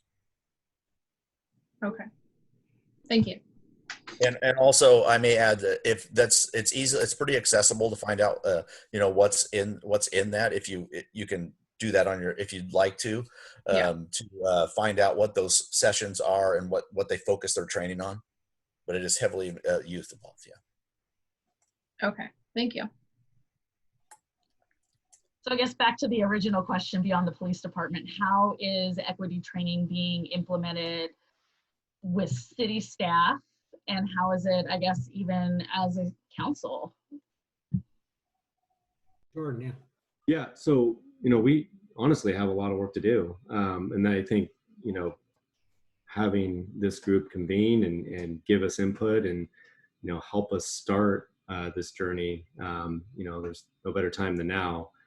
You heard our finance and HR director talk about, you know, our plans in working to get our staff training and more training in diversity, equity, and inclusion. There's a lot of models in the last several years in the metro area in Portland, but also in many other cities of this work happening. And it's something that we definitely need to have an increased focus on in our city organization. So I'm personally looking forward to it. I recognize, you know, after a year and a half that we definitely need to increase our internal trainings, and this would be our, you know, key area. That being said, we do have examples of this training that does happen, especially, you know, heard about police, but our other high touch departments like the library and community services do get training in diversity and inclusion. You know, another thing that that we need to continue to focus on and improve is accessibility to government. We're, you know, doing a website update. That's a huge barrier for people to interact with government, making sure that, you know, language barrier, you know, being able to translate. We actually had a meeting last week about our Parks Master Plan, and one of the themes was like, how do we get this information out to, you know, our Latino population, which there could be, you know, language barriers. How do we get folks to participate in something that's very important? We heard some of the comments about, you know, encouraging, you know, a more diverse workforce. Obviously, we need work in that, but also at our leadership levels on our board and commissions. And we have to recognize that the way that our government structures are set up is very dominant culture and can be intimidating and just not, you know, inviting for folks that, you know, may not know how to interact, or it's not, you know, the way that they, you know, do business. What is like some of these barriers for folks serving? It could be, you know, family, it could be, you know, other, you know, demands on their lives, like childcare. It could be language. It could be, you know, just the fact of interacting and going through a certain process that is, you know, again, very dominant white culture. So we have, like I said, a lot of work, a lot of exciting work on an individual level. It just, you know, from meeting with department heads regularly, we have conversations about this, especially, you know, since this movement began. And watching the protests, I am just like you, Lindsay. I have a stack of books. And I think a lot of us are doing this, right? If you go on Amazon, there's a back order on a lot of these books. Thank goodness for Kindles. But you know, I have the same kind of reading list, and I'm encouraging, you know, our department heads to, you know, our staff to read that. And you know, we, you know, it sounds small, but simple things like, you know, we wanted to recognize Juneteenth this year as something, you know, coming from our city communications, you know, that we recognize that we can push more diversity and more, you know, awareness of these issues and these important things to the community, you know, as having a voice of leadership from the city organization. So, you know, again, just happy to hear these ideas, happy to hear these questions. Don't have a lot of answers yet, because we're looking to you. Actually, I have a virtual conference this week, but one of the topics will be diversity, equity, inclusion, how to manage and lead an organization through these topics and these conversations. So talking to other city managers, talking to other city organizations about what they're doing is something that we're doing. So, you know, it will continue to grow and evolve, but, you know, it is a priority for us. So I do appreciate that question. Lindsay, I'll just speak from a city council perspective. We all belong to the League of Oregon Cities. I additionally belong to the U.S. Mayors Association. I think some of us belong to the National League of Cities. I bring that up because Jordan mentions he's going to a city manager conference. We have in August the Oregon Mayors Association with a litany of breakout sessions on these very issues, right? You know, the answers, I wish we had better answers on what we have done and what we are doing. But what we can say is what we are going to do. You know, I think in a way, the entire world is catching up right now. We are certainly no different than that. But I think one thing I will say about this council is that you have very engaged council members in this community. And the vast majority of us have been to these trade association type conferences or are engaging in other ways. And so we are engaging always in best practices and trying to improve ourselves. And you know, so from just a council standpoint on some of the things that we're doing as a collective body, that would be some of them.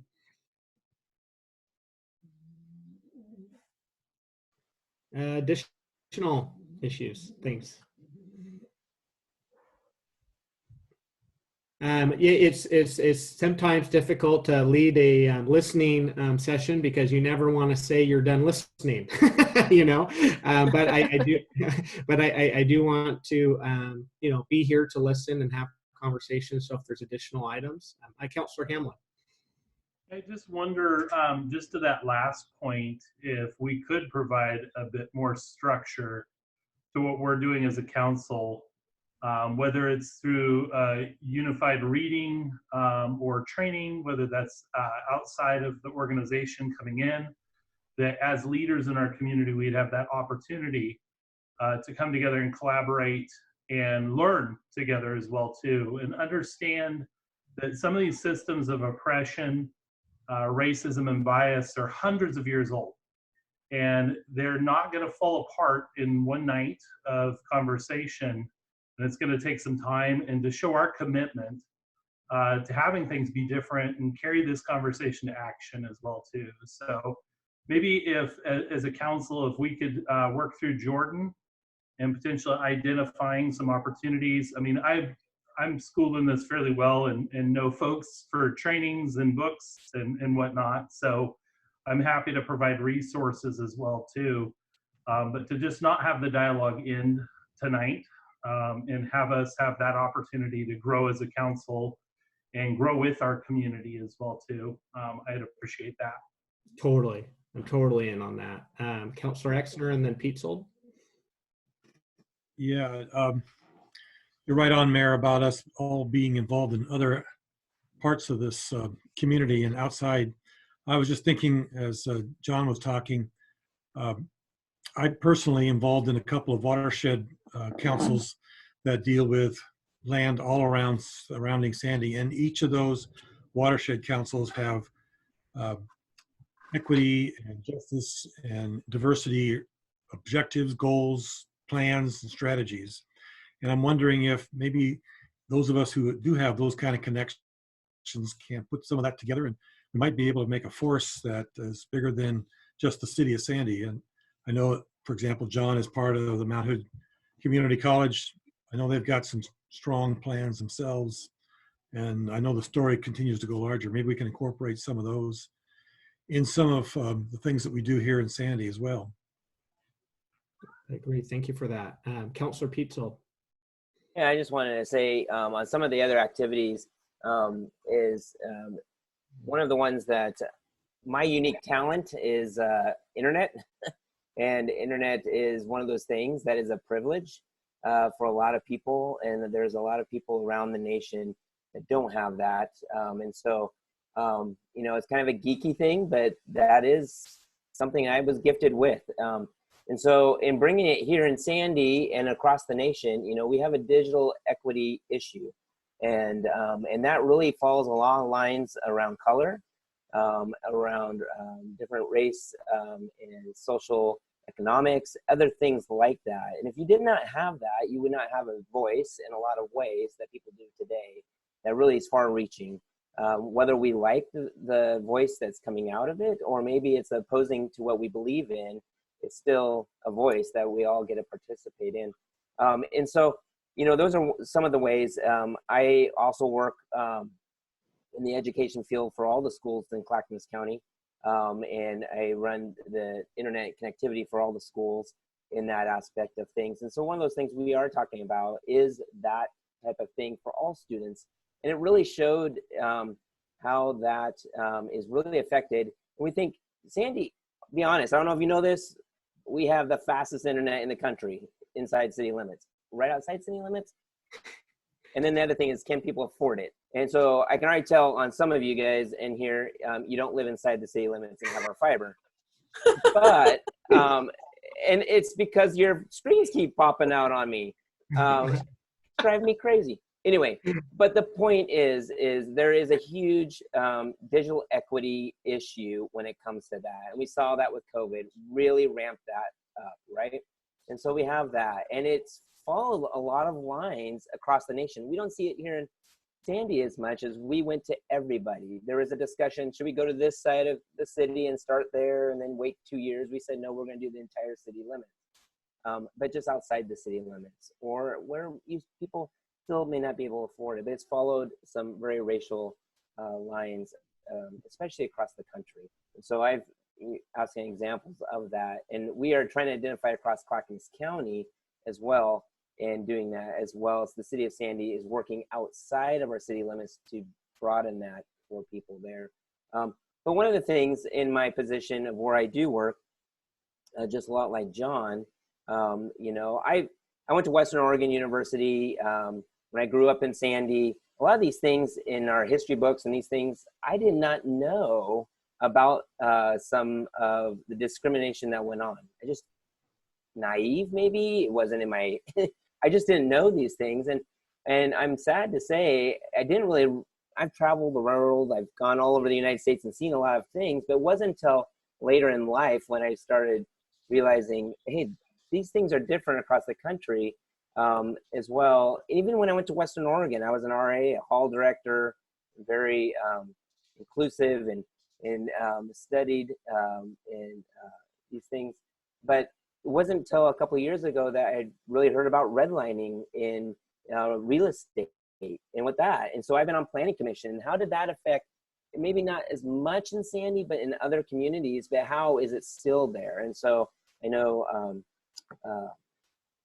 Kelly had spoke a little bit about that earlier, but it's something that I just was never educated on and knew anything about. And so I think that part of our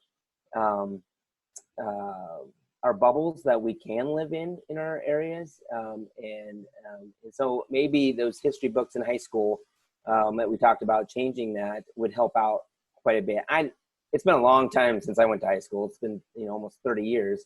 But I'm right there with Lori. She's 1 year older than I am.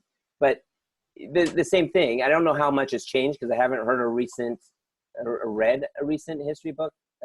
The kids aren't up to high school yet, or junior high in that. But it would be sad to see that not being brought forward and understanding. And so I think there are some of these books that you mentioned. It'd be interesting to know what your book list is, and hopefully a lot of them on Audible because they drive.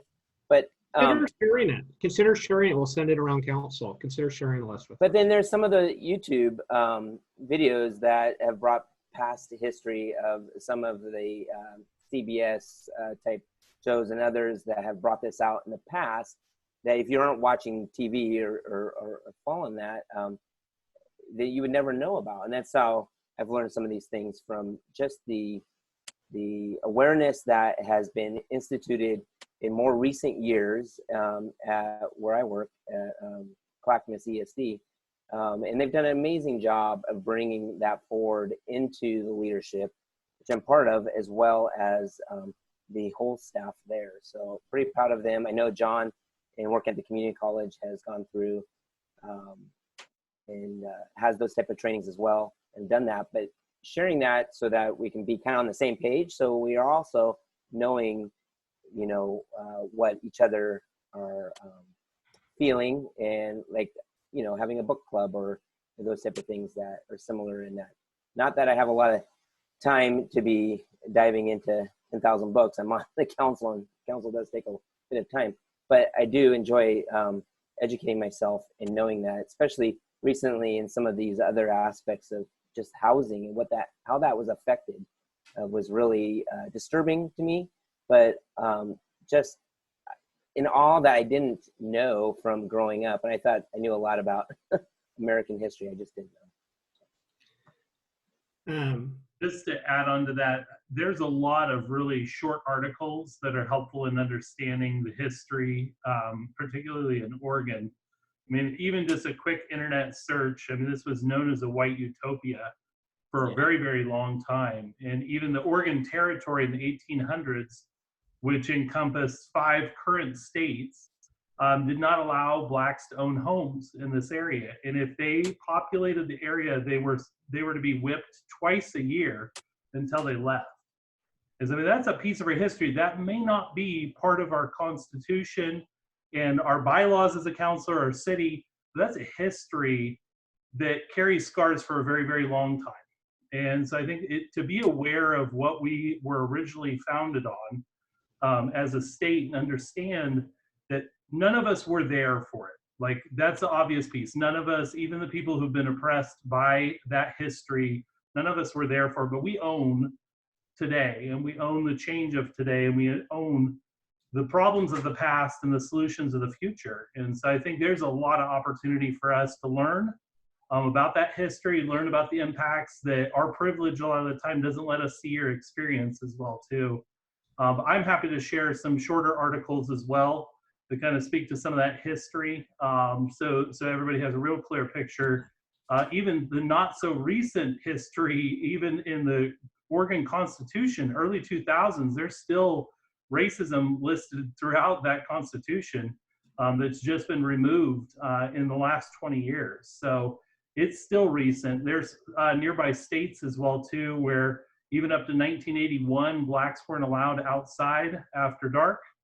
And that's in my lifetime. And I wouldn't have expected that to occur, so. Yeah, thank you for that, Counselor. Molly.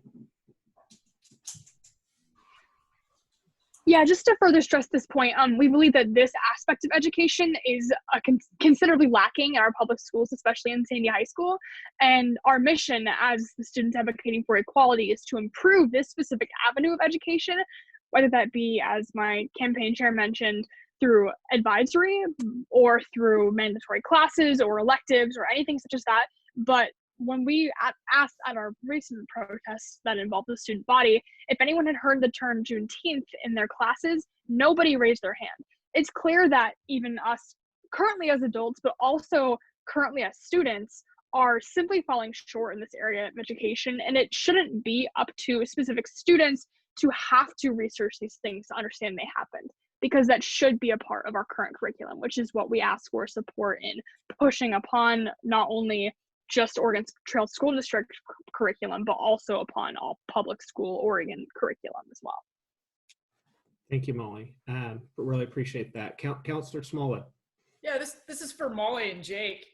Your guys' organization, is it statewide? Is it nationwide? Is it isolated at Sandy High? And if it is broader, when you guys talk with kids at other schools, you know, do you run into do you have the same conversation? Do you run into the same issues? Jake. So at the moment, sorry. I'm sorry, Molly, go ahead, and then Jake, you can follow up. Yeah. Okay. At the moment, we're focused on Sandy High because we're all Sandy High students. As we begin to achieve and move along this path, we do hope to expand this to other schools. We have received several statements from students from around the state. Most of us tend to be pretty well connected with people around the state, giving us their support, asking us to expand our policies and our goals to their schools as well. Josiah, our co-campaign manager, who unfortunately could not make it tonight, is ASB president and has contacts with all the ASB presidents around the state. And they have all agreed together that this is a cause that they are willing to fight for as well from their platforms. Yeah, so I was just going to say that you're essentially looking at two of the founding members of our organization. Where we started this, and we started this about a month and a half ago ish, or I would say a month ago. And yeah, it has been definitely in response to the national movement, but we also have been pushing for this cause for about 2 years now.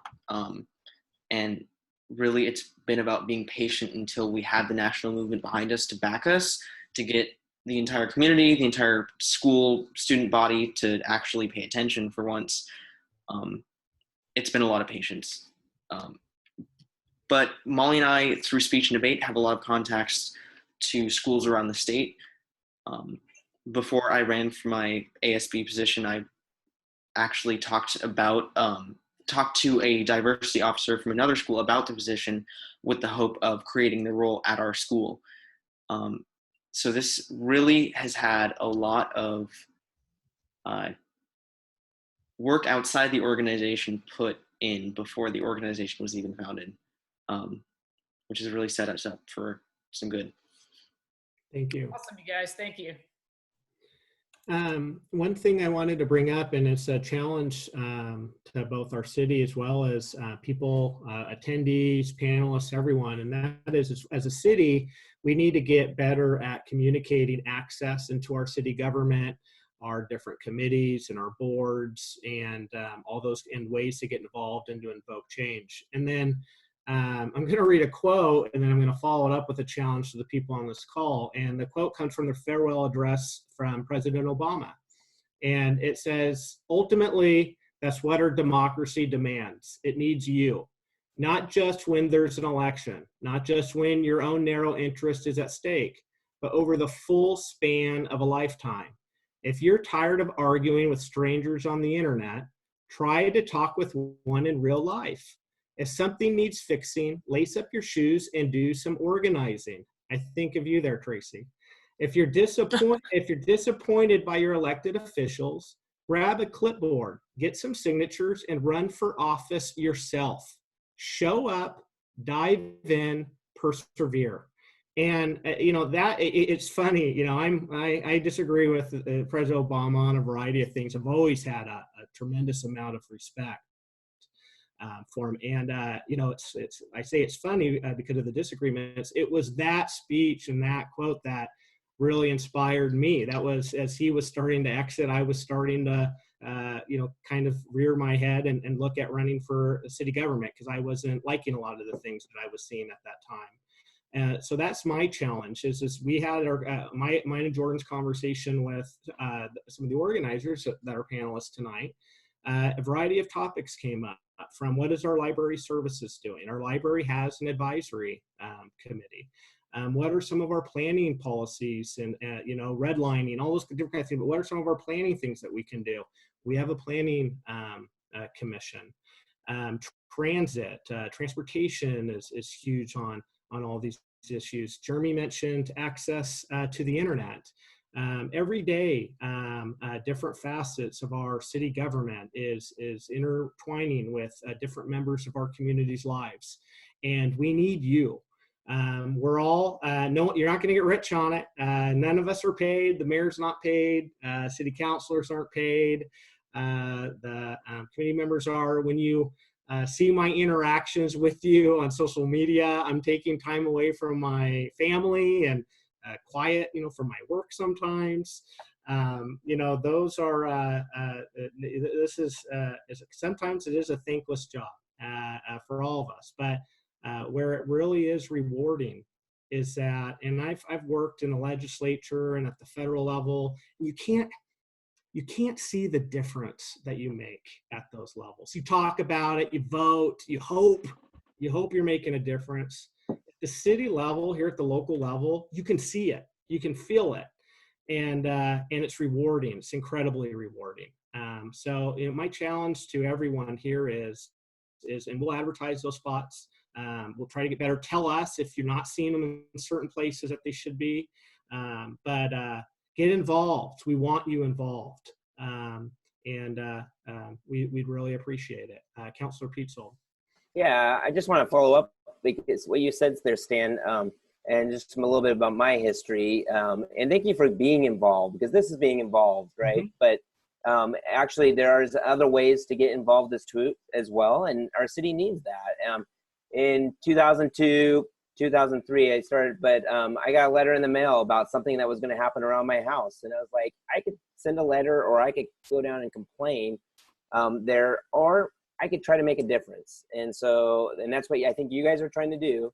And so what I did is I got on the planning commission and, went down, applied, and I got on. And then a couple of years later, I got on city council. And that's going back to, let's say, 2003, a lot of years. I keep doing this because I feel like I'm making a difference in my community to make it a better place to live, work, and play. And so there are so many ways that you can have your voice, as you do today, included in all these other committees as well, and be that voice, be that leader in those positions, because those positions are volunteer. As the mayor said, we don't get paid, but it's very rewarding in the fact that I feel like it's I'm helping make the place I live a better place when I leave, for my kids to have a better place for them. And I hope I've done that in my 10 year that I've been on the council and planning, but I just put out that same challenge. We have a lot of places, so please participate and join that and take that challenge.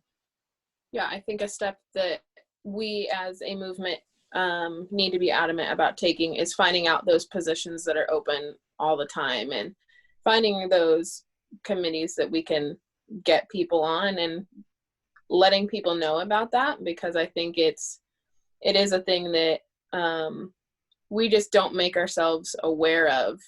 Like, a lot of us don't know what positions are open, and we don't go seek that out. And so I think it is also, as we continue to move forward with this moment, putting out the information that people need with that, so that they have access to that.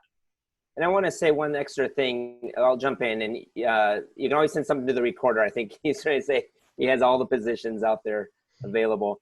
But when I joined the council, I may look a little younger than I truly am. And I used to get all the time, did you just graduate high school? When I went around. But what was encouraging about that was, no, this is for our generation. It is for the younger generation. You are not too young to do any of this. And so it's not for when you retire. I mean, I started this, as I said before, my kids were even born, or before I was married, I was on the planning commission. My kids know nothing but me being on the council. But my point being is, you can be young and do this. You don't need to be as old as Carl. Why you still have it. We like to joke around with each other. So I hope you understand that. But you don't need, to be retired to go and do these things. And yes, it is busy. It does take away. It does take away from my family. It does take away from vacations and that, but it has been rewarding. And we need more youth statewide, in that. And so I hope that you can also attract other young individuals as well to run for council, run for planning, run for the appointments to some of these other boards. So. Well, thank you, everyone. We've now been at it for 2 hours and 36 minutes. Really appreciate the dialogue. We need, this cannot be the last time that the folks all on here are having these conversations. And of course, for everyone who attended tonight, we hope that we do not want this to be the last time we hear from any of you as well. I will start to close this meeting, but please keep the dialogue going. We all know how to reach each other.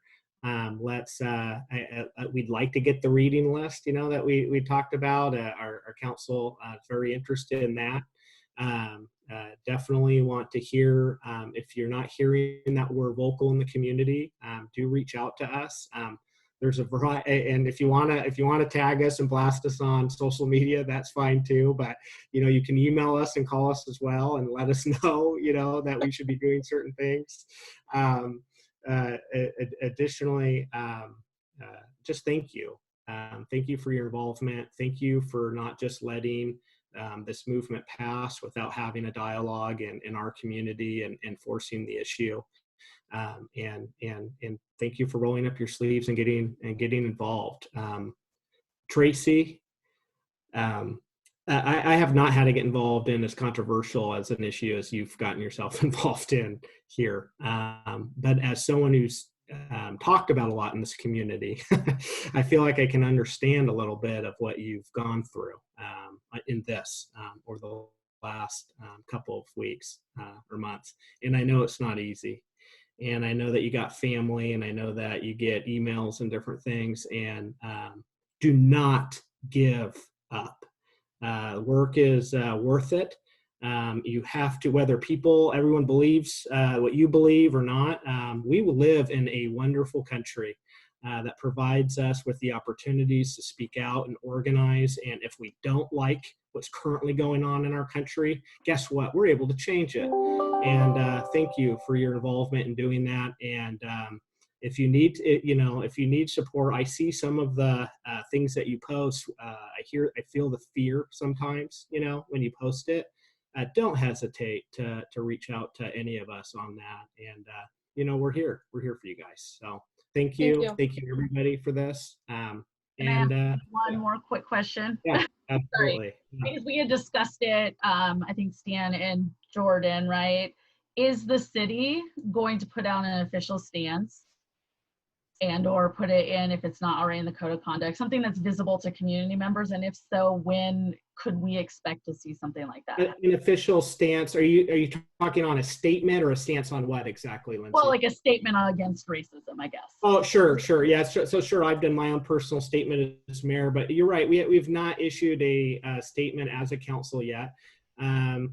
As I think you've dialogued with us, I hope you've seen where our hearts are, and that we would obviously not be opposed to issue a statement. We have some council meetings coming up. Sometimes, Lindsay, it is hard for us to dialogue because of public open meeting laws. So, some of the things you might see in like the private world where you got an email going back and forth, we got to be careful about some of that. But Jordan has provided us with some different kind of things that other communities have done, that other leaders have done to kind of nudge us with some ideas and stuff that we can wrap our heads around. We will get more intentional with that. You have my commitment as kind of the chair of council to push the issue and to get that addressed here, if not at our very next council meeting, the one thereafter. But I would prefer that at our. You want to draft us a resolution? You talk. How about I'll work with staff to get something together and I'll get it out to everybody. Sounds good. Thank you for that, counselor. Absolutely. Okay. Yes, counselor. Is there any events coming up that you wanted to share? I've already joined your Facebook group. I didn't even finish answering the questions and I got admitted into the group. So I was sitting here with my mad skills and I awesome. If I didn't know you wouldn't have been approved. Didn't know if you wanted to tell anybody about any upcoming events you have. Well, we have our book study that's starting next Wednesday, and is How to Be an Anti-Racist. That'll be ongoing on Wednesday evenings until we finish the book. That's a community. Sorry, I'm gonna shove my kid out of the way for a second. Needs that iPad password or a phone though. I don't know what she's probably trying to get something YouTube-y. But that is coming up, and then very shortly, and I haven't talked with the rest of our team yet, but I did speak with somebody today about setting up, hopefully that will be something that's an ongoing conversations about equity in our community, and really those people who are passionate about wanting to see change and how we can do that in a way that's not getting into internet debates or throwing stuffing over the dinner table at Thanksgiving, but having real meaningful conversations to promote change on even an individual level. Yeah. And we don't have any in-person meetings on the schedule right now. We have had a lot of people come to us and asked to do another march, but right now it's hard to plan that because as a movement, we've moved past the point of needing to march, and I don't think there's a reason to march for no reason when we're already starting these conversations. So you might see just a community gathering coming up, but we still have to talk about dates just to kind of let people know who weren't present here, let them know how this meeting went and give them the insight that we gathered. And please do, as you're working on dates and stuff, we're here to communicate on those. If you're trying to find dates that might be, better to get more counselors and stuff, and attendance and those kinds of things. We are all volunteer. So, when you don't get a counselor to your event, that does not mean that they're blacklisting your event, that people do not want to go to your event. What it means is sometimes it's on a Saturday and we're not paid and we're trying to spend time with our family and different things. And so let's definitely try to, we want to be involved and go to those events and stuff. So definitely not trying Absolutely. to not go to events. Yeah. Bethany. Yeah, just to reiterate that, to be clear, I'm also very supportive of everything you guys are doing, and I'm so excited when I see you out there on the streets. COVID has made me nervous to join thus far, but I will try to get up the courage to join the next time. But very supportive of what you guys are doing, and I just really appreciate all of what you're doing right now.